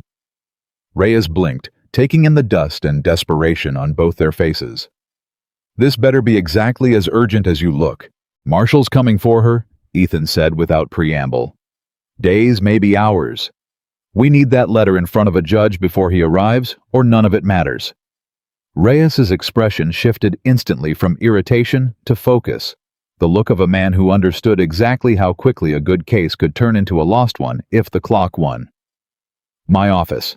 Now. Tell me everything and don't leave anything out, because judges notice gaps faster than lies." Samuel Reyes listened to the whole story with the careful, unreadable patience of a man who'd heard plenty of tragic stories dressed up as crimes, occasionally stopping Maggie to ask a question so precise it felt like being examined all over again by someone determined to find the exact shape of the truth rather than the shape of the accusation. "You never once billed the family for the extra medicine," he said, tapping the doctor's letter. "That's in here too. A woman stealing money doesn't spend her own coin covering a dying child's care." "I didn't think about the money at all," Maggie said quietly. "I just wanted him to live. That's precisely the sentence that's going to save you, Mrs. Whitfield, if I can get it in front of the right ears fast enough." Reyes closed his file with a decisive snap. "This is good," he said. "This is very good, in fact. A first-hand medical account contradicting the negligence claim written the same week it happened before any lawsuit was filed. That's exactly the kind of evidence that unravels a rushed warrant." He tapped the paper. "I can file for an emergency review with the circuit judge here in Fort Worth. It won't dismiss the warrant outright, but it'll suspend enforcement until a proper hearing can happen. That buys you months instead of days. And if the judge refuses—" Maggie asked, bracing for the answer, even as she asked it. "Then we find another judge, and another, until one of them actually reads the evidence, instead of just the accusation." Reyes's mouth quirked dry and knowing. "I didn't get into this profession because judges are consistently reasonable, Mrs. Whitfield. I got into it because occasionally, with enough persistence, they are." The filing took the better part of a day, hours that dragged with an agony Maggie hadn't known was possible outside a hospital ward, until finally Reyes returned with a signed order clutched in his hand and something like triumph in his tired eyes. "Enforcement suspended," he said. "Pending full hearing in 90 days. Any marshal who tries to execute that warrant before then is acting outside his authority, and I'll have him held personally accountable if he tries." Maggie's legs gave out entirely this time, and it was Ethan who caught her, lowering her gently into the nearest chair, while she pressed both hands over her mouth and wept, the sound raw and disbelieving, and finally, something close to relief. "It's not over," she managed once she could speak again. "90 days isn't forever." "No," Ethan agreed. "But it's 90 days we didn't have yesterday, and 90 days is enough time to build something a warrant can't tear down easy." Reyes walked them to the door himself, unusual courtesy for a man that busy, and paused with his hand on the frame. "For what it's worth, Mrs. Whitfield," he said, "I've read 100 warrants in this office, and most of them smell exactly like justice ought to. This one smells like grief looking for somewhere convenient to land. Don't let anybody make you believe otherwise while you're waiting for that hearing." "Thank you," Maggie whispered, and meant it more than the words could carry. They rode back toward Dusthaven with the order folded carefully inside Maggie's coat close to her heart, and for the first stretch of the journey something like hope rode with them, too lighter than it had any right to be after 11 days of dread. Ethan even hummed under his breath at one point, tuneless and unself-conscious, and Maggie found herself smiling at the sound of a man finally letting himself believe things might turn out right. That hope lasted exactly until they crested the last ridge before the ranch. The horse tied at the porch rail was lathered dark with sweat. A government brand burned plain into its flank, and the man standing on the front steps wore a long coat. Despite the heat, a badge catching the late afternoon light, with a glint that turned Maggie's stomach to ice before she'd even made out his face. Pete stood a few feet off in the yard, shotgun loose, but ready in his hands, clearly having been holding some kind of standoff for longer than either of them wanted to imagine. Ethan's hand found the rifle strapped to his own saddle without conscious thought, and Maggie's fingers closed hard around the folded order in her coat. 90 days of promised safety, suddenly feeling thinner than the paper it was written on. "That him," she breathed. "That's Cole. Only one way to find out," Ethan said, and something in his voice had gone flat and steady in the particular way of a man setting aside fear in favor of purpose. He didn't slow. He didn't reach for the rifle a second time, either. Some instinct telling him a gun wouldn't be the thing that saved her. Now the folded order in her coat would, or it wouldn't, and no amount of steel in his hand could change which. "Whatever happens," Maggie said, voice shaking despite her best effort to steady it. "Thank you, for all of it. For the room and the fence and the fight you didn't have to pick." "Save your thank yous," Ethan said. "We're not finished yet." The marshal turned as they rode into the yard, unhurried, the particular calm of a man who'd delivered enough bad news in his life that urgency had long since worn off him. "Ethan Calloway." His voice was flat, professional, stripped of any warmth. "Marshal Cole, I've got a warrant here for a Margaret Whitfield believed to be residing on this property." "She's not going anywhere with you," Ethan said, swinging down from his horse in one smooth motion, planting himself between Cole and the porch steps. "Obstruction of a federal warrant is a serious charge, Mr. Calloway. I'd think careful before you. Read this first." Ethan pulled the folded order from inside his coat and held it out, hand steady, despite the pounding Maggie could see in the pulse at his throat. "Emergency stay signed this morning by Judge Hollis in Fort Worth. Enforcement suspended pending a full hearing in 90 days. Cole didn't take it right away. He looked past Ethan first at Pete's shotgun still leveled loose, but ready at Maggie, sitting frozen atop her horse, with her whole future folded into the coat against her chest. "Man could forge a document like this," Cole said. "Wouldn't be the first time somebody bought themselves a delay with a piece of paper and a friendly clerk." "Wire Judge Hollis yourself, then," Ethan said, voice flat and unbending. "Fort Worth Courthouse, ask for the Whitfield emergency filing. Won't take you an hour to confirm it, and I'd rather you spend that hour being thorough than spend the rest of your career explaining to a federal judge why you dragged a woman off her own legal stay." Cole took the paper with visible skepticism, the kind of look lawmen gave anything that threatened to make their job more complicated than a simple arrest. He read it once slow, then again faster, his jaw tightening with each line. "This is legitimate," he said, finally sounding almost disappointed by the fact. "Judge Hollis will confirm it personally if you wire him," Ethan said. "Reckon a federal marshal doesn't want to be the man who ignores a legal stay and ends up explaining himself to a judge instead of the other way around." Cole folded the paper back along its creases, handed it back with obvious reluctance, and looked past Ethan toward Maggie, for the first time, something almost curious in his weathered face. "You understand this doesn't make the warrant disappear, ma'am. 90 days, then there's a hearing, and if that hearing doesn't go your way, I'll be back out here with considerably less patience than I've shown today." "I understand," Maggie said, voice steadier than she felt. "For what it's worth," Cole added, swinging back up into his saddle. "The family pushing this is paying more attention to a dead boy's memory than the truth of what killed him. Seen it before. Grief makes poor law." He tipped his hat, brief and businesslike. 90 days, Mrs. Whitfield. Use them well." He rode out without another word, and the yard seemed to exhale all at once the moment his horse cleared the gate. Pete lowering his shotgun with a groan that suggested his knees had been locked in that position considerably longer than was comfortable for a man his age.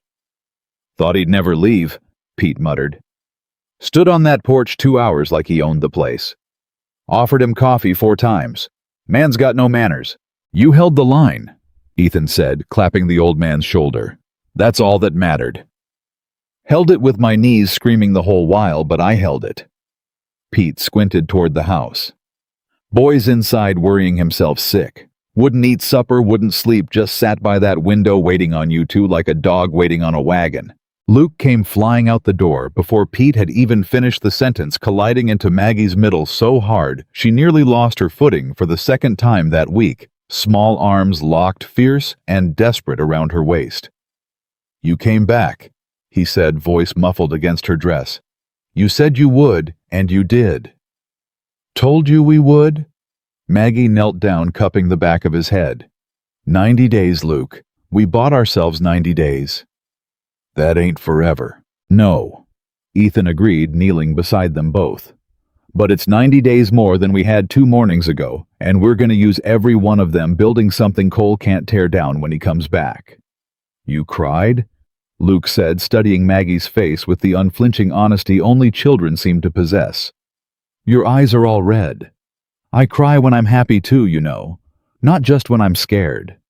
"That's a dumb thing bodies do. Bodies are dumb." Maggie agreed, laughing, despite the exhaustion of the road still clinging to her bones. "Doesn't stop them from doing it anyway." Pete cleared his throat gruffly from the porch, clearly uncomfortable with the sheer volume of feeling on display in his employer's yard. "Somebody gonna feed this family, or are we all just gonna stand around hugging till the cows wander off?" "I'll cook," Maggie offered, though her legs still trembled with fatigue. "You'll sit," Ethan corrected, guiding her toward the porch steps with a firm hand at the small of her back. "Pete and I can manage biscuits for 1 night without setting the house on fire. Barely. That's a lie, and we both know it." "It's a generous lie told with love. Sit down, Maggie." She sat, finally feeling the last of the ride's tension bleed out of her shoulders, while Luke settled beside her, still not quite willing to let go of her sleeve. And for a few precious hours that evening, the ranch felt entirely blessedly ordinary. No warrants, no marshals, no cruel doctors or angry townsfolk. Just a family sitting down to a poorly cooked supper together and laughing about it anyway. The days that followed carried a strange, fragile brightness to them, the particular joy of borrowed time being spent deliberately instead of squandered. Ethan wrote to Reyes twice a week, gathering testimony. The doctor's original statement, notarized properly. This time a letter from a Fort Worth physician, willing to review the medical facts independently. Even a brief, grudging note from Sheriff Brooks himself, confirming under oath that no evidence of theft had ever actually existed beyond a grieving man's accusation. "You're building a wall of paper," Maggie said one evening, watching him seal another envelope. "Building a wall of truth," Ethan corrected. "Paper's just how truth travels far enough to matter. But the heat that summer had teeth of its own, indifferent to warrants and hearings, and the fragile peace two people were trying to build inside them.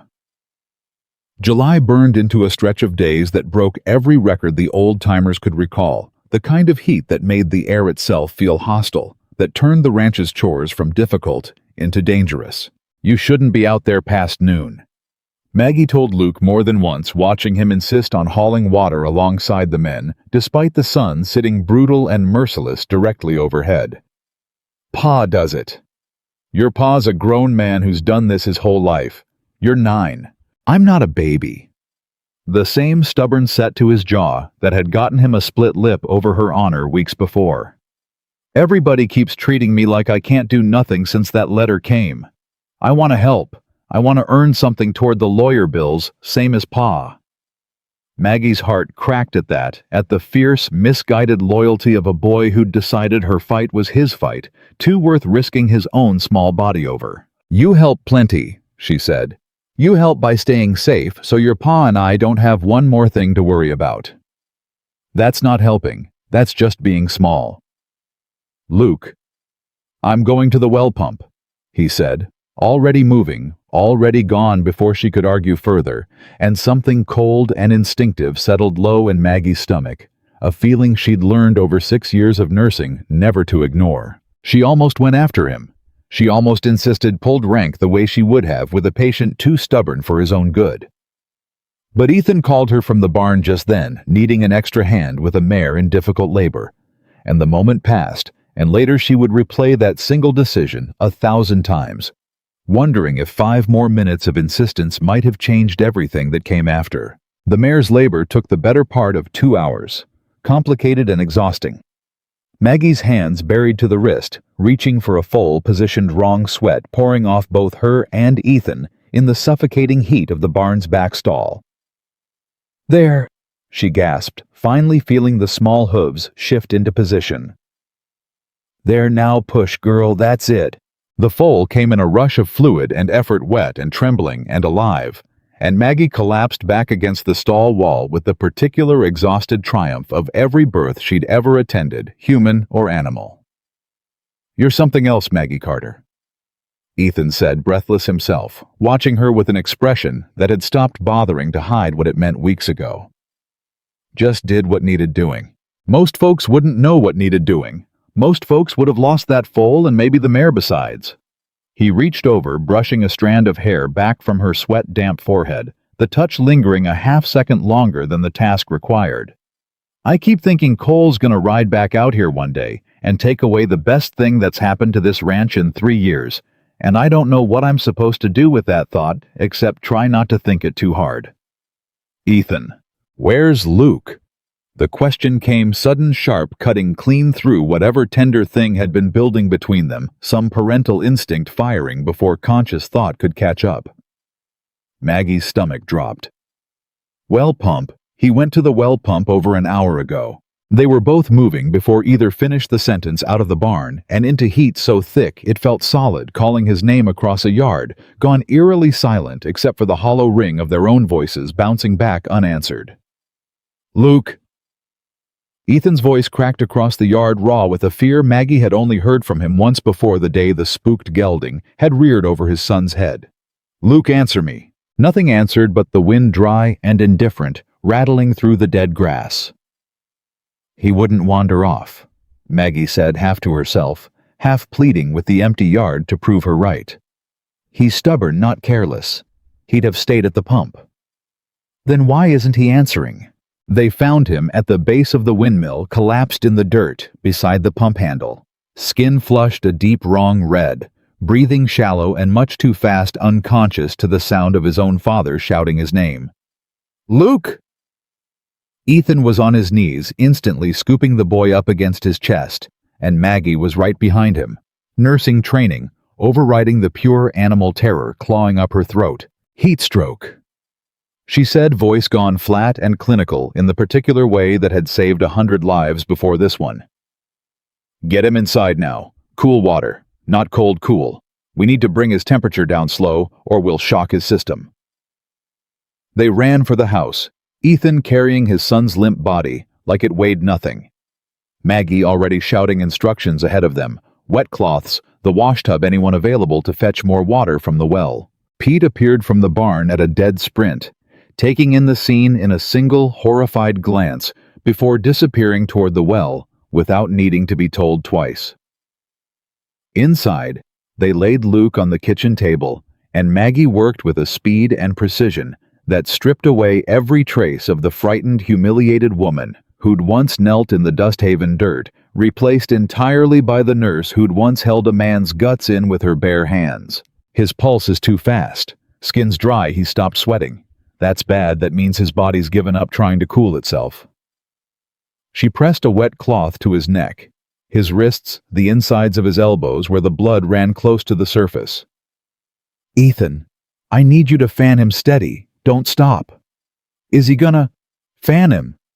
"Ethan, I need you doing something useful, not standing there imagining the worst." He obeyed instantly, some part of him grateful for a task that gave his terror somewhere productive to go, while Maggie worked the cloths over Luke's small, too-still body, murmuring to him the whole while, in the same steady voice that had once calmed a spooked horse and a grieving town both. "Come on, sweetheart. Come on back to us. You're not allowed to leave, you hear me?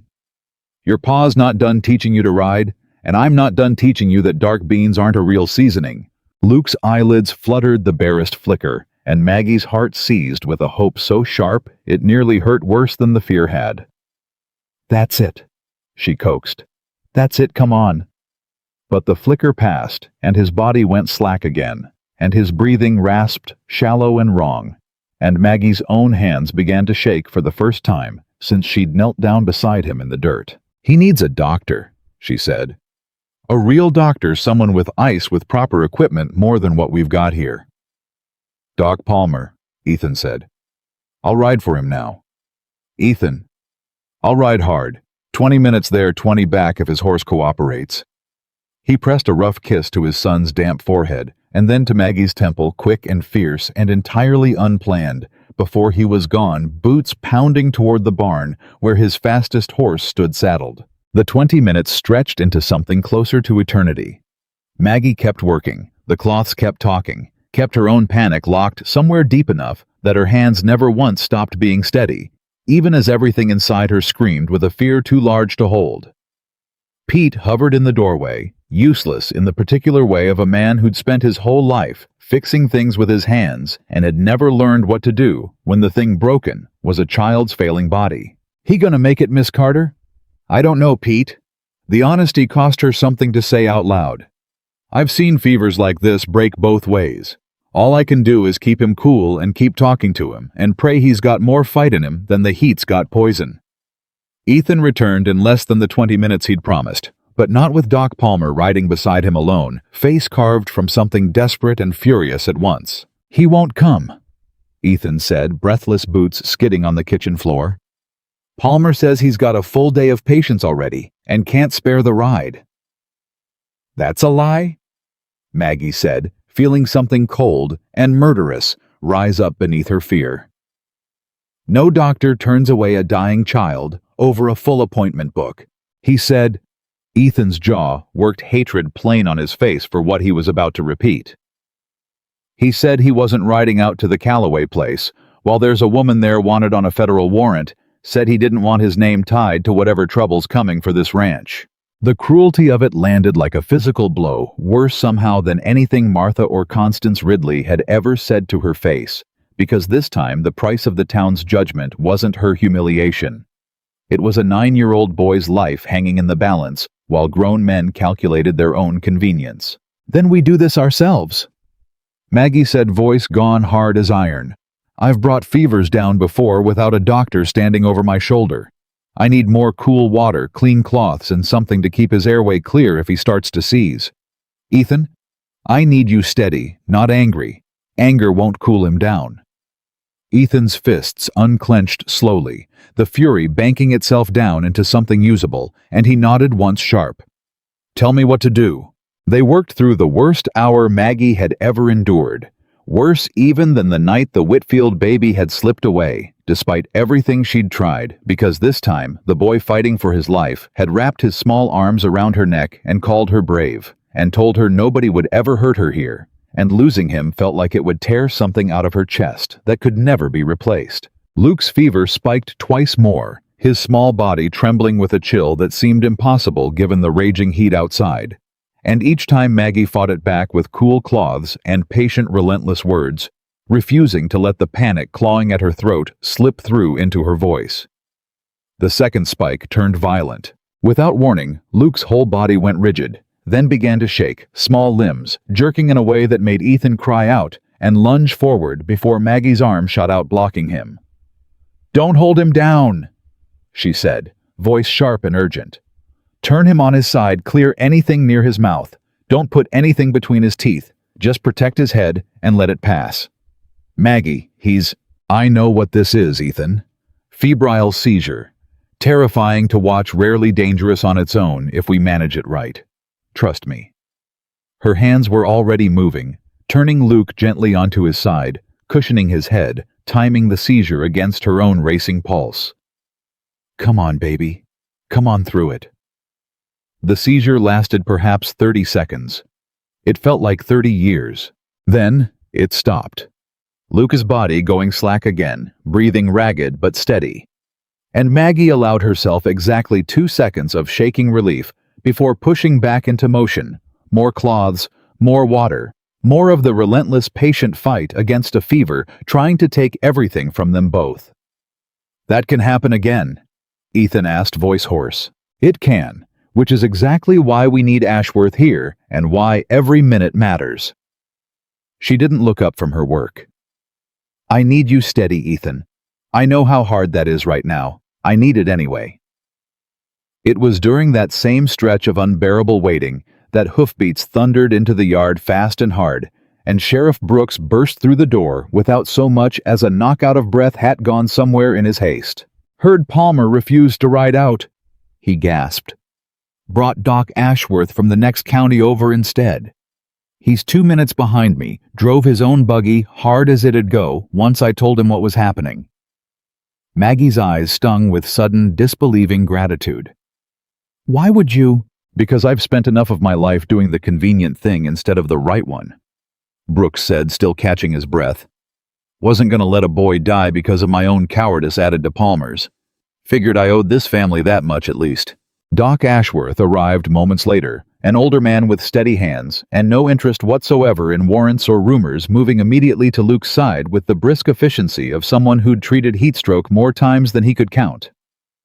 "You've done exactly right so far," he told Maggie, checking Luke's pulse, his pupils, the temperature of his skin. "Cooling measures, position, hydration attempts. Whoever taught you medicine taught you well. I was a nurse, 6 years. Explains it." He worked quickly, efficiently, adding ice he'd brought packed in sawdust to the cloths at Luke's neck and wrists, listening to his chest with careful attention. "His lungs are clear, which is good. Heart's racing but not irregular. I believe we caught this before it turned into something permanent, provided he keeps responding to the cooling." "Provided," Maggie repeated the word, landing heavy. "Children are resilient, Mrs. Whitfield. More resilient than any of us give them credit for." Doc Ashworth glanced at her sharply. "You know my name." "Everyone in 3 counties knows every doctor's name, given what I've been through trying to find one who'd treat me kindly." Something like understanding and something like shame passed over the old doctor's weathered face. "Palmer's a fool and a coward, and I intend to tell him so myself once this boy's safe. Rumors don't excuse abandoning a child to fever." They worked through the night together, doctor and disgraced nurse side by side, watching Luke's fever climb and ebb and climb again in cruel, unpredictable waves, Ethan hovering at the boy's side with his son's small hand clutched in both of his own, like he could hold him to the world through sheer force of grip. Near dawn, something shifted. Luke's breathing evened. His skin, which had stayed flushed and dry for hours, finally beaded with sweat. Real sweat. The kind that meant his body had remembered how to fight back on its own. "There," Doc Ashworth murmured, checking his pulse one more time, satisfaction warming his tired voice. "That's the turn. Fever's breaking. He'll sleep hard for a day, maybe 2, but I believe this boy is going to be just fine. Maggie's legs finally gave out the way they had outside the Fort Worth courthouse, and this time it was Ethan who caught her before she hit the floor, both of them collapsing into each other in the middle of the kitchen. Exhaustion and terror and relief tangling together into something too large for either of them to name. "He's gonna be all right," Ethan whispered against her hair, voice cracking wide open for the first time since she'd known him. "You saved him. You saved my son." "We saved him," Maggie corrected, though she didn't have the strength left to argue further, letting herself simply lean into him, into the solid, steady warmth of a man who'd stood beside her through a warrant and a marshal, and now a fever that had nearly stolen everything either of them cared about. Luke stirred sometime around mid-morning, eyes fluttering open, confused and weak, but unmistakably blessedly alive. "Pa!" His voice was a rasping whisper. "Right here, son." Ethan was at his side instantly. Tears he made no effort to hide, cutting clean tracks through the dust and exhaustion on his face. "Miss Carter." "Right here, too." Maggie took his hand, careful and gentle. "You gave us a terrible scare, young man." "What happened?" "You got too hot," Maggie said simply, not wanting to frighten him further with the full weight of how close it had come. "Your body couldn't cool itself down anymore, and you passed out by the well pump. You've been asleep most of a day and a night." "A whole day?" Luke's eyes widened, some of his old indignation flickering weakly to life. "Did I miss anything? Just a marshal, a warrant, a fever fit to scare 10 years off your pa's life, and a sheriff who finally decided to grow a conscience," Maggie said, unable to keep the exhausted, disbelieving laugh out of her voice. "Nothing terribly exciting." "That sounds exciting." "It sounded exciting from where I was standing too, and I never want to stand there again." "Told you I wasn't a baby," Luke murmured, the ghost of his old stubbornness surfacing even through the weakness, and Maggie laughed despite herself, a sound half sob and half genuine relief. "No," she agreed, pressing his small hand to her cheek. "You're the bravest boy I've ever known. Doesn't mean you get to scare me like that again, though." "No promises," Luke whispered, and drifted back into exhausted sleep before either adult could scold him for it. Pete appeared in the doorway a moment later, having clearly been hovering just out of sight, and let out a long, shuddering breath at the sight of the boy sleeping peacefully. "He gonna be all right?" he asked, voice rougher than usual. "Doc thinks so," Ethan said. "Thinks so strong enough that I'm finally willing to believe it myself." "Good." Pete cleared his throat, blinking hard, and turned away quickly toward the kitchen, muttering something about needing to check on the horses that fooled absolutely no one in the room. Doc Ashworth packed his bag slowly, watching the small family, with an expression that suggested he'd seen plenty of tragedy in his years, but not nearly enough of scenes like this one. "He'll need quiet and water, and no work for at least a week," he said. "But I've seen worse cases walk away with nothing lasting. This boy's got good stock behind him. Good people looking after him, too." "Thank you," Maggie said, voice raw. "I don't know how to repay you for coming. Brooks paid my fee already, insisted on it, which tells me something about the man I didn't know before today." Ashworth tipped his hat. "As for the rest, ma'am, you don't owe me thanks for doing my duty. Palmer's the one who ought to be answering for failing his." "What happens to a doctor who refuses a dying child?" Maggie asked. "Is there nothing to be done about a man like that?" "There's a medical board in Austin that takes a dim view of doctors who let rumor override the Hippocratic oath," Ashworth said grimly. "I intend to write them myself first thing tomorrow. Man like Palmer doesn't deserve to hang a shingle if he can't be trusted to treat a sick child regardless of who's standing in the doorway." He left with Brooks not long after the sheriff, pausing at the door with something almost sheepish in his weathered face. "I know I ain't been a friend to you, Mrs. Whitfield. Took money I shouldn't have, said things I regret." He turned his hat over once in his hands. "Figured tonight was a start toward fixing that, even if it's a poor trade for everything else." "It's a start," Maggie said, and meant it.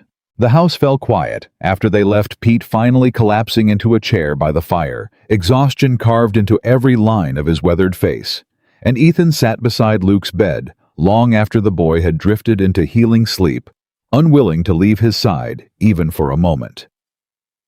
Maggie found herself standing in the kitchen doorway, sometime near noon, watching this small, fierce family she'd stumbled into by accident, and felt something shift inside her chest that had nothing to do with fear at all. She thought of the other boy, the one she hadn't been able to save, the one whose death had chased her across 3 towns and left her kneeling in the dirt outside a stranger's inn.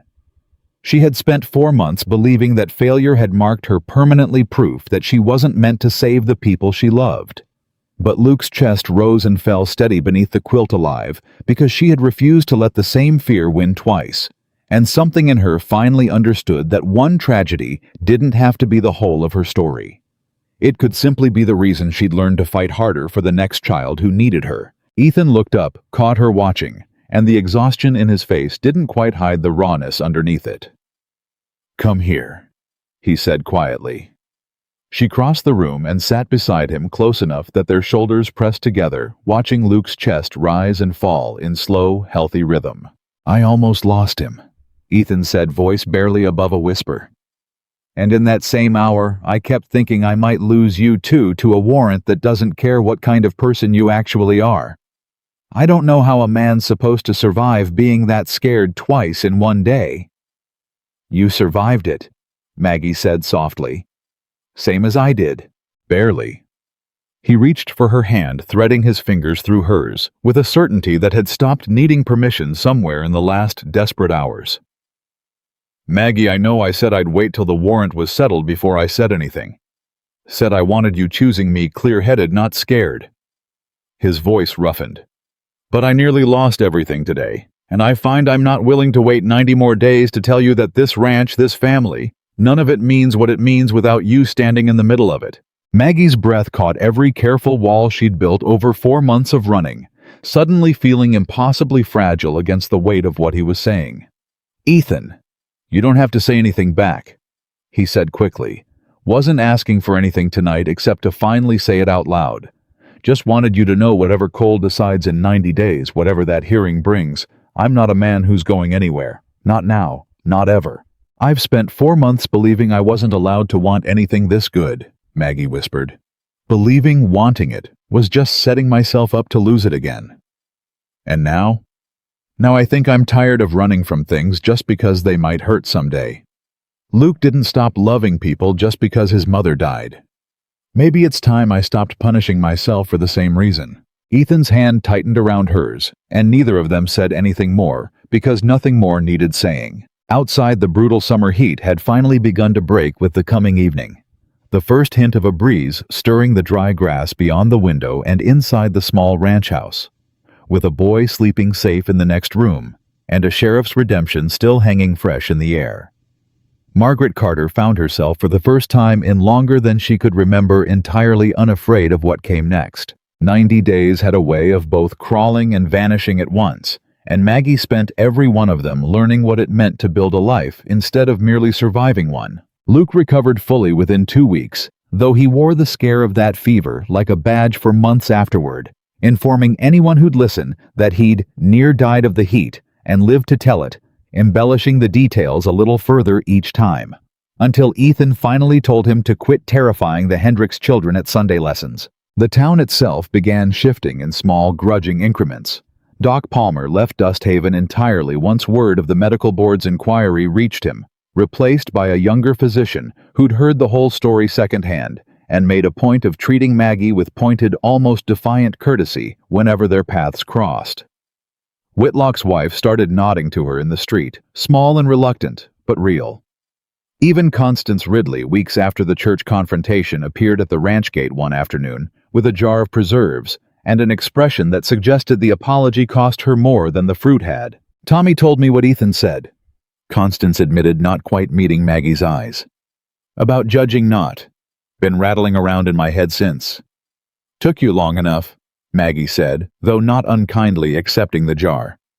"Pride's a slow learner, Mrs. Whitfield. Slower than shame, even." Constance hesitated at the gate. "For what it's worth, I hope that hearing goes the way it ought to." It was the first kindness the woman had ever offered, and Maggie found she didn't have it in her to refuse it. Martha Hargrove never came around fully. Some grudges ran too deep and too personally satisfying to abandon, but even she grew quieter. As the weeks passed, her letters to Austin drying up, once it became clear the whole town no longer stood behind her the way it once had. Sheriff Brooks, for his part, spent his 90 days making quiet amends. Nobody had asked for dropping off supplies at the ranch some weeks, standing witness for Reyes's deposition without being subpoenaed, slowly rebuilding something that might eventually resemble an actual conscience. "Never thought I'd see the day," Pete remarked one evening, watching Brooks ride off after another unprompted visit. "Sheriff doing right without a gun to his head." "People can change, Pete," Maggie said, "given enough reason and enough time." "Some people," Pete said with the particular skepticism of a man who'd watched plenty of folks fail to manage it. "Others just get better at hiding what they always were." Whitlock himself rode out to the ranch one Sunday, hat in hand, looking considerably more nervous than the occasion strictly warranted. "Came to apologize," he said, stiff and awkward, standing in the yard like a man expecting to be turned away. "For the store. For not standing up when I ought to have." "You were scared, Mr. Whitlock?" Maggie said. "I understand scared better than most. Don't make it right, though." He turned his hat over twice in his hands. "Figured you ought to know the shelves are always full for you now, whatever anybody says. Least I can do." It wasn't a grand gesture. It didn't undo 4 months of humiliation, or the sting of standing in his store while he'd refused to look at her. But it was something a small brick laid toward rebuilding a town's conscience, one reluctant apology at a time, and Maggie found she had room enough in her heart to accept it without demanding it be bigger than it was. The nights in that waiting period carried their own particular sweetness. Ethan had kept his word about waiting mostly, though the careful distance between them had begun narrowing in small, deliberate ways. A hand lingering at the small of her back, longer than necessary, evenings spent on the porch that stretched later than either of them could justify by conversation alone. "You're courting me?" Maggie observed one such evening, watching him whittle at a scrap of pine with more attention than the task required. "Been courting you since I crouched down in that street," Ethan said, not looking up. "Just taking my time doing it proper is all. Woman deserves courting slow after everything she's survived being rushed through. And if I wanted it a little less slow, that got his attention."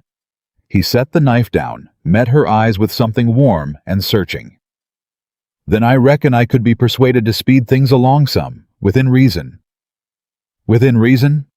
Maggie repeated, laughing, and let the moment stretch comfortable and warm between them, 90 days feeling for once like exactly the right amount of time, rather than a sentence to be endured. The hearing date arrived on a morning heavy with an early autumn coolness that felt like the first mercy the Texas sky had shown all summer. Maggie dressed with hands that wouldn't quite stop trembling, Ethan fastening the small buttons at the back of her collar that her own shaking fingers couldn't manage. "You're allowed to be scared," he said quietly, meeting her eyes in the small mirror above the washstand. "Doesn't mean you're not also ready. What if the judge doesn't care about Reyes's evidence? What if he's already decided, same as the first one in Austin? Then we appeal, and we fight, and we keep fighting until somebody with sense finally listens." Ethan turned her gently to face him. "But I don't believe that's what's waiting for us today, Maggie. I believe truth's finally caught up to where it needed to stand." Luke, still not quite recovered enough to attend a full day's travel, stayed behind with Pete, though he made his father swear on his mother's memory to send word the very moment there was news. "You come back with good news," Luke informed them both solemnly at the gate. "Or you come back with bad news, and we figure out what to do next. Either way, you come back." "Always," Maggie promised, and meant it with her whole chest. The Fort Worth courtroom was smaller than Maggie had imagined. Plain wood benches and a single high window letting in thin autumn light. But it felt enormous the moment she stepped inside it.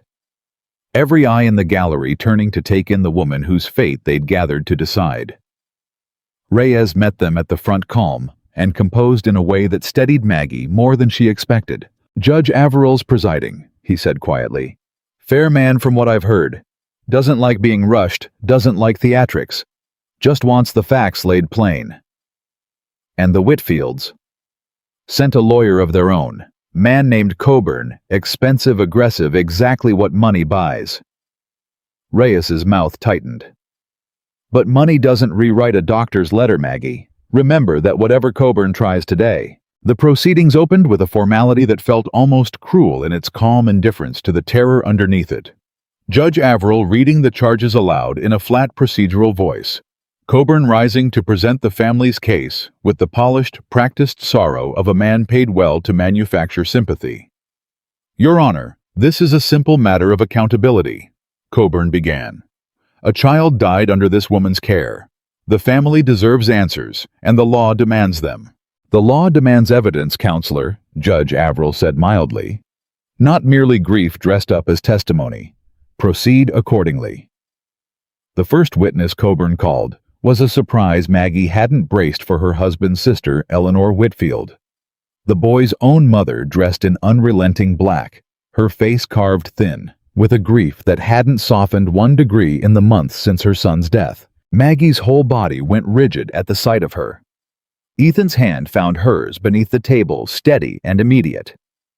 Eleanor's testimony was raw-wrenching, exactly the kind of thing that could turn a courtroom against reason entirely.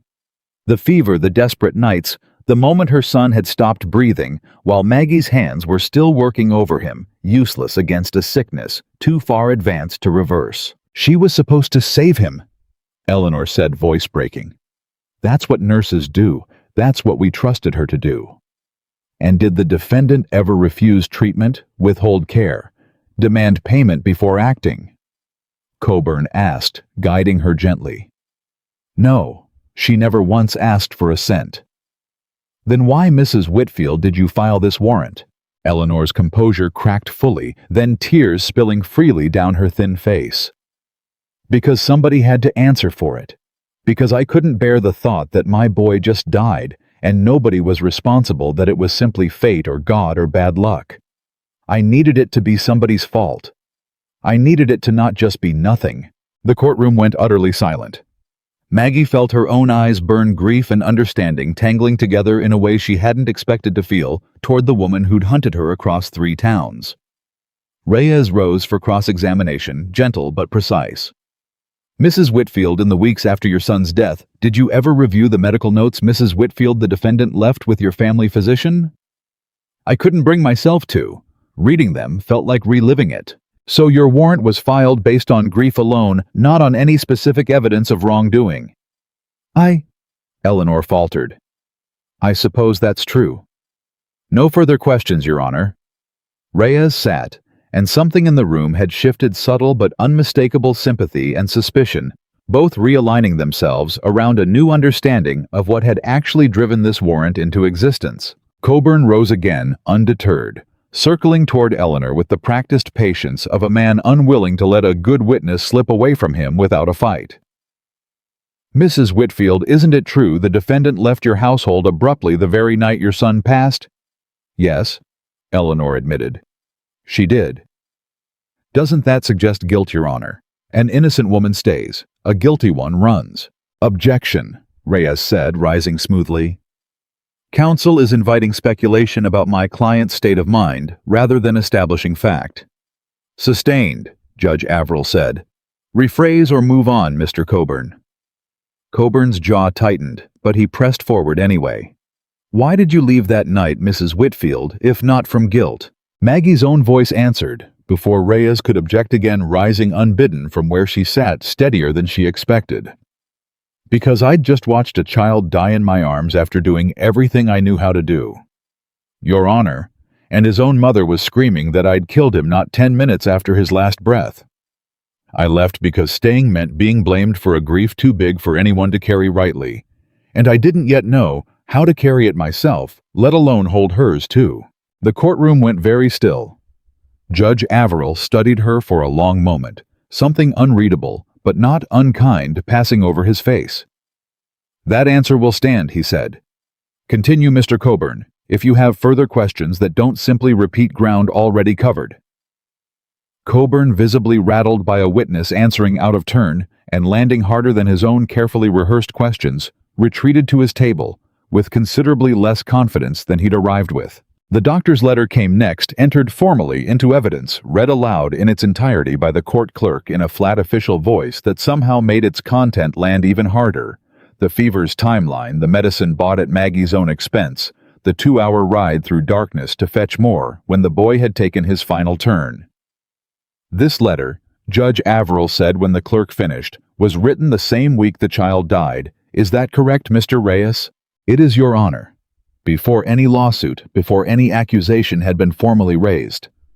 A contemporaneous account from the treating physician unmotivated by the litigation that followed. Coburn rose quickly. Your Honor, contemporaneous or not, this letter doesn't erase the fact that a child died in this woman's care. Children die in the care of the finest physicians in this country every single day. Counselor. Judge Averill said something dry and pointed, entering his voice for the first time. Illness is not negligence. If it were, I dare say half the medical profession would be standing trial alongside Mrs. Whitfield today.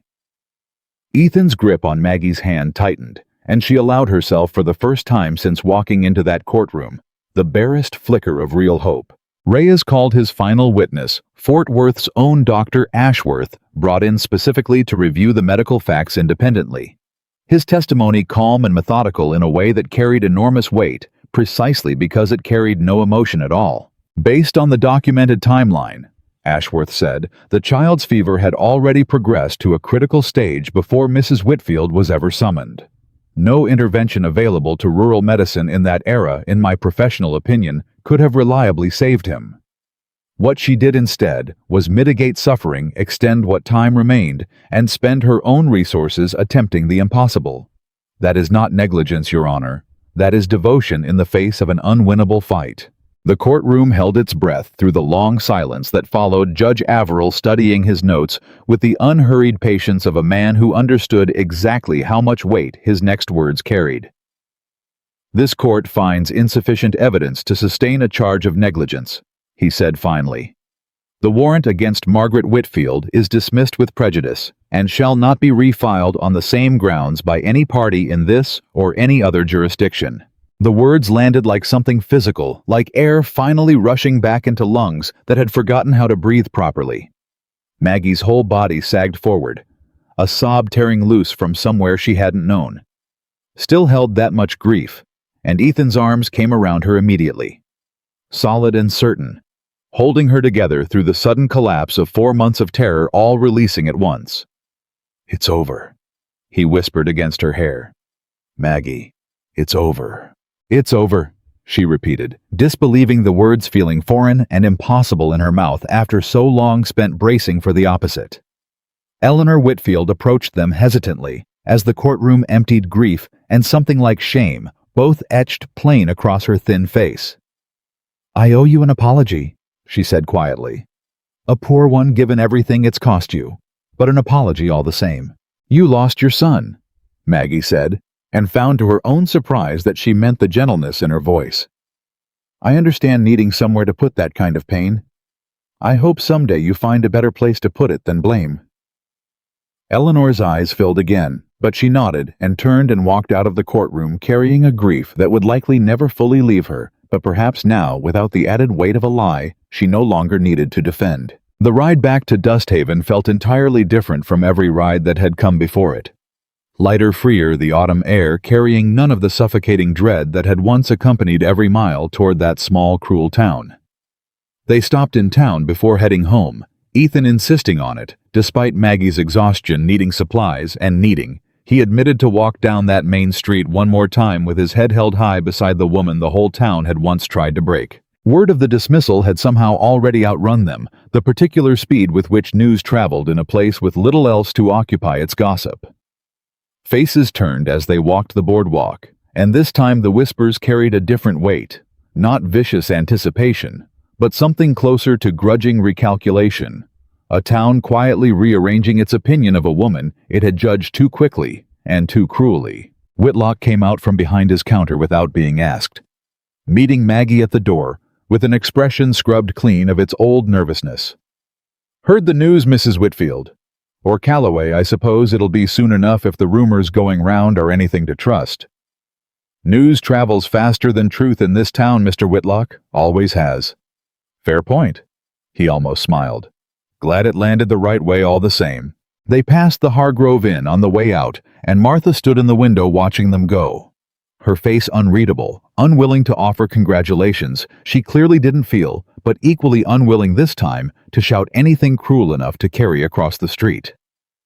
Maggie met her eyes for one long moment, neither triumphant nor forgiving, simply steady, and then walked on without looking back, understanding that some people never fully changed, and that her own peace no longer needed Martha Hargrove's permission to exist. "You're quiet," Ethan observed somewhere past the halfway point of the ride home. "I'm trying to remember what it feels like not to be running from something," Maggie admitted. "I've been running so long, Ethan, I almost don't know how to stand still." "Well," he said, reaching over to take her hand, "you've got the rest of your life to practice. Figure we ought to start now." They arrived at the ranch to find Luke waiting at the gate, exactly where they'd left him, though considerably more sunburned from the hours spent watching the road. "Well," he demanded before either adult had even dismounted. "Dismissed," Ethan said, grinning wide enough to crack his whole tired face open. "For good, Luke. Nobody's coming for her ever again." Luke let out a whoop loud enough to startle the horses, and launched himself at Maggie with such force she nearly toppled backward off her saddle, laughing and crying at once as she caught him. "Told you we'd fight and win," she managed. "Told you I wasn't scared?" Luke shot back, though the wetness on his own face suggested otherwise, and neither of them called attention to it. Pete emerged from the barn at the commotion, and something in his weathered face upon hearing the news cracked open into an expression Maggie had never seen from him before, pure, unguarded relief. "Well, I'll be damned," he muttered, and then catching himself, "Pardon my language, Miss Carter. After the day we've had, Pete, I think you've earned a little language." That evening, the whole ranch gathered for a supper that felt more like celebration than routine, Pete producing a jug of something he insisted was strictly medicinal.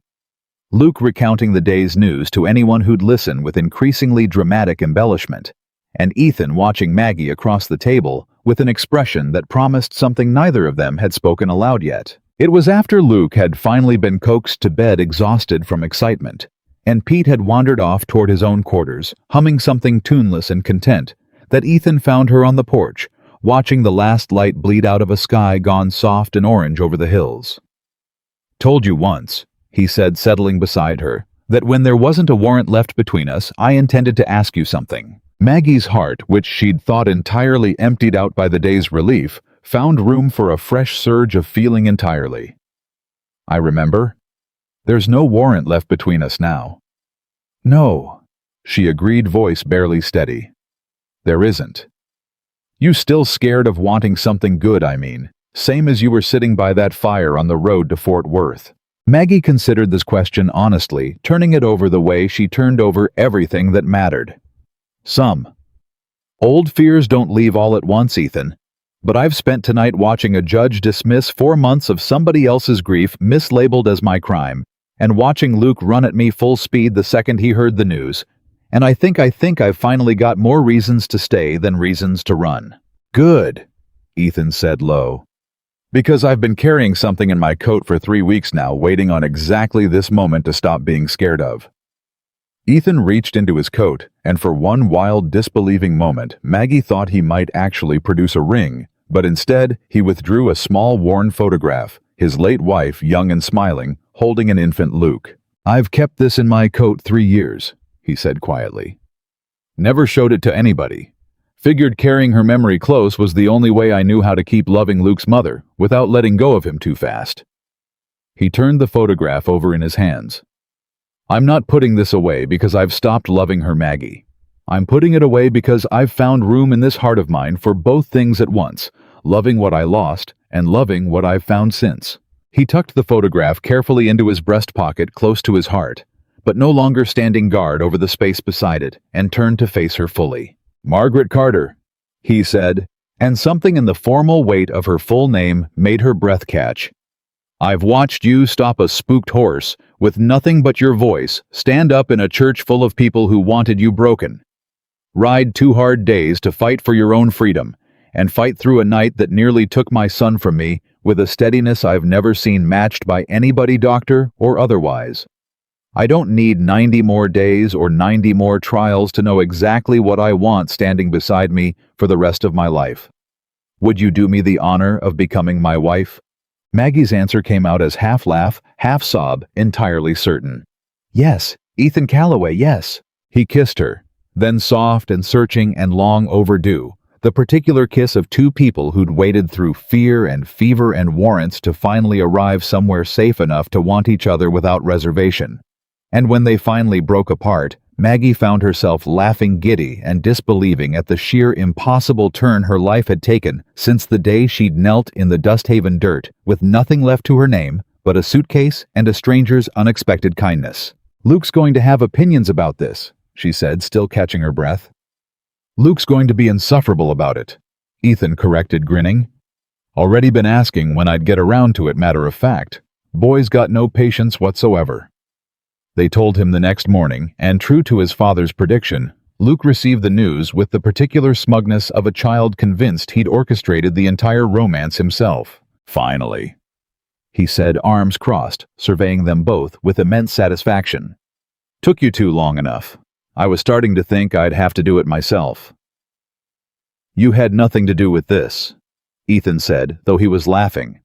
"I had everything to do with this.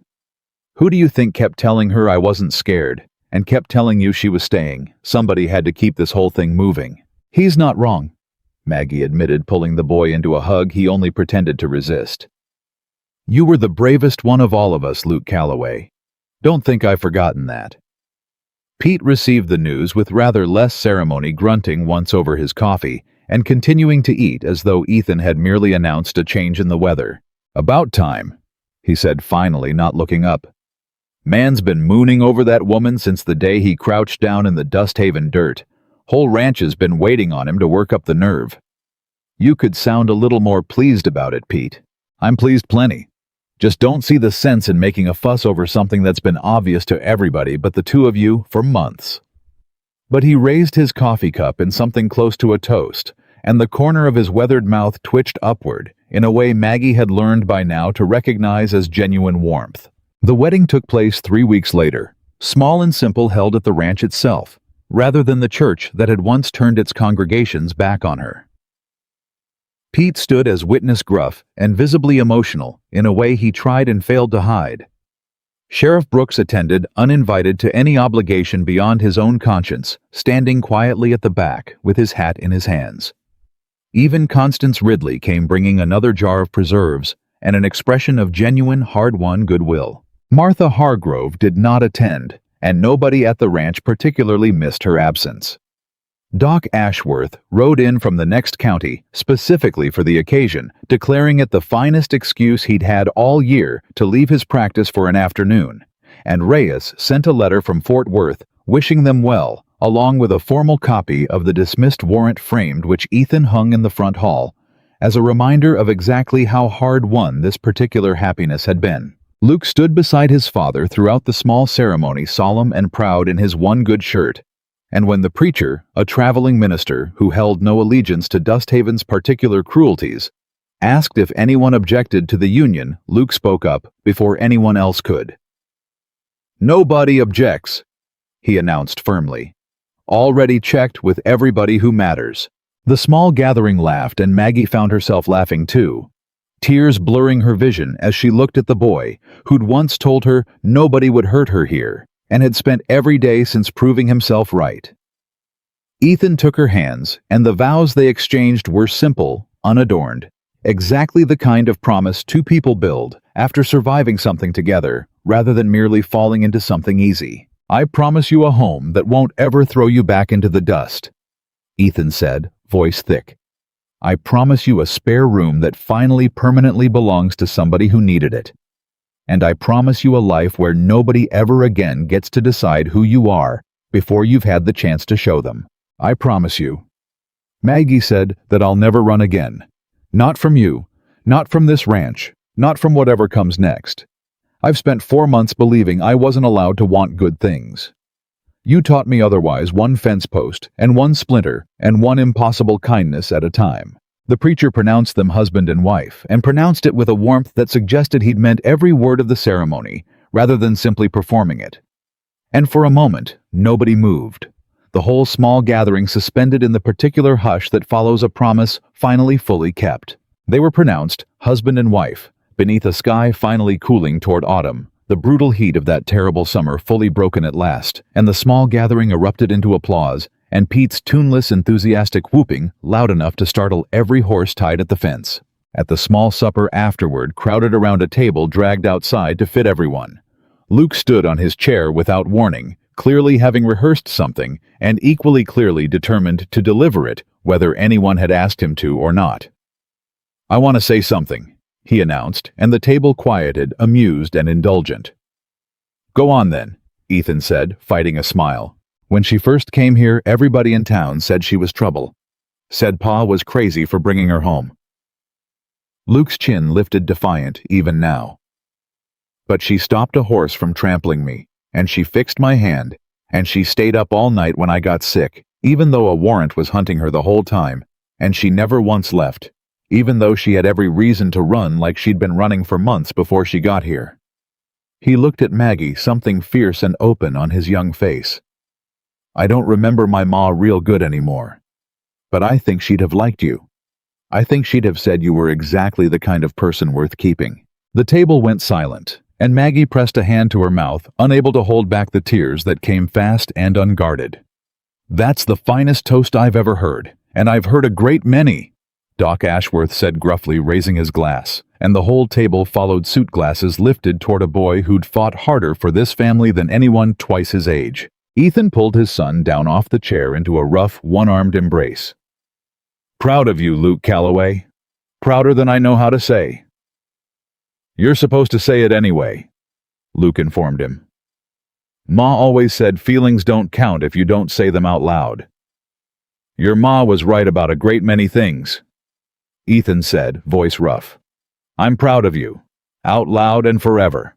Later, as the fire burned low and the guests began drifting toward their wagons and horses under a sky full of early stars, Ethan found Maggie once more on the porch, his new wife watching the last of the celebration settle into quiet contentment. Margaret Carter.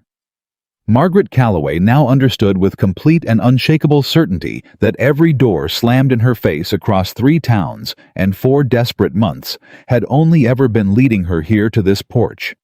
This man, this boy, this single, unremarkable patch of Texas dirt that had somehow, against every cruel odd, stacked against her, become the first place in her life that had ever truly, wholly, permanently been home. Some people spend their whole lives searching for somewhere to belong. Margaret Calloway spent hers learning that belonging was never about being wanted by everyone. It was about being chosen fiercely and completely by the few who mattered most. And on a ranch called Calloway Ridge, in a house that had once held only grief and now held nothing but love, that lesson would never again need to be learned twice.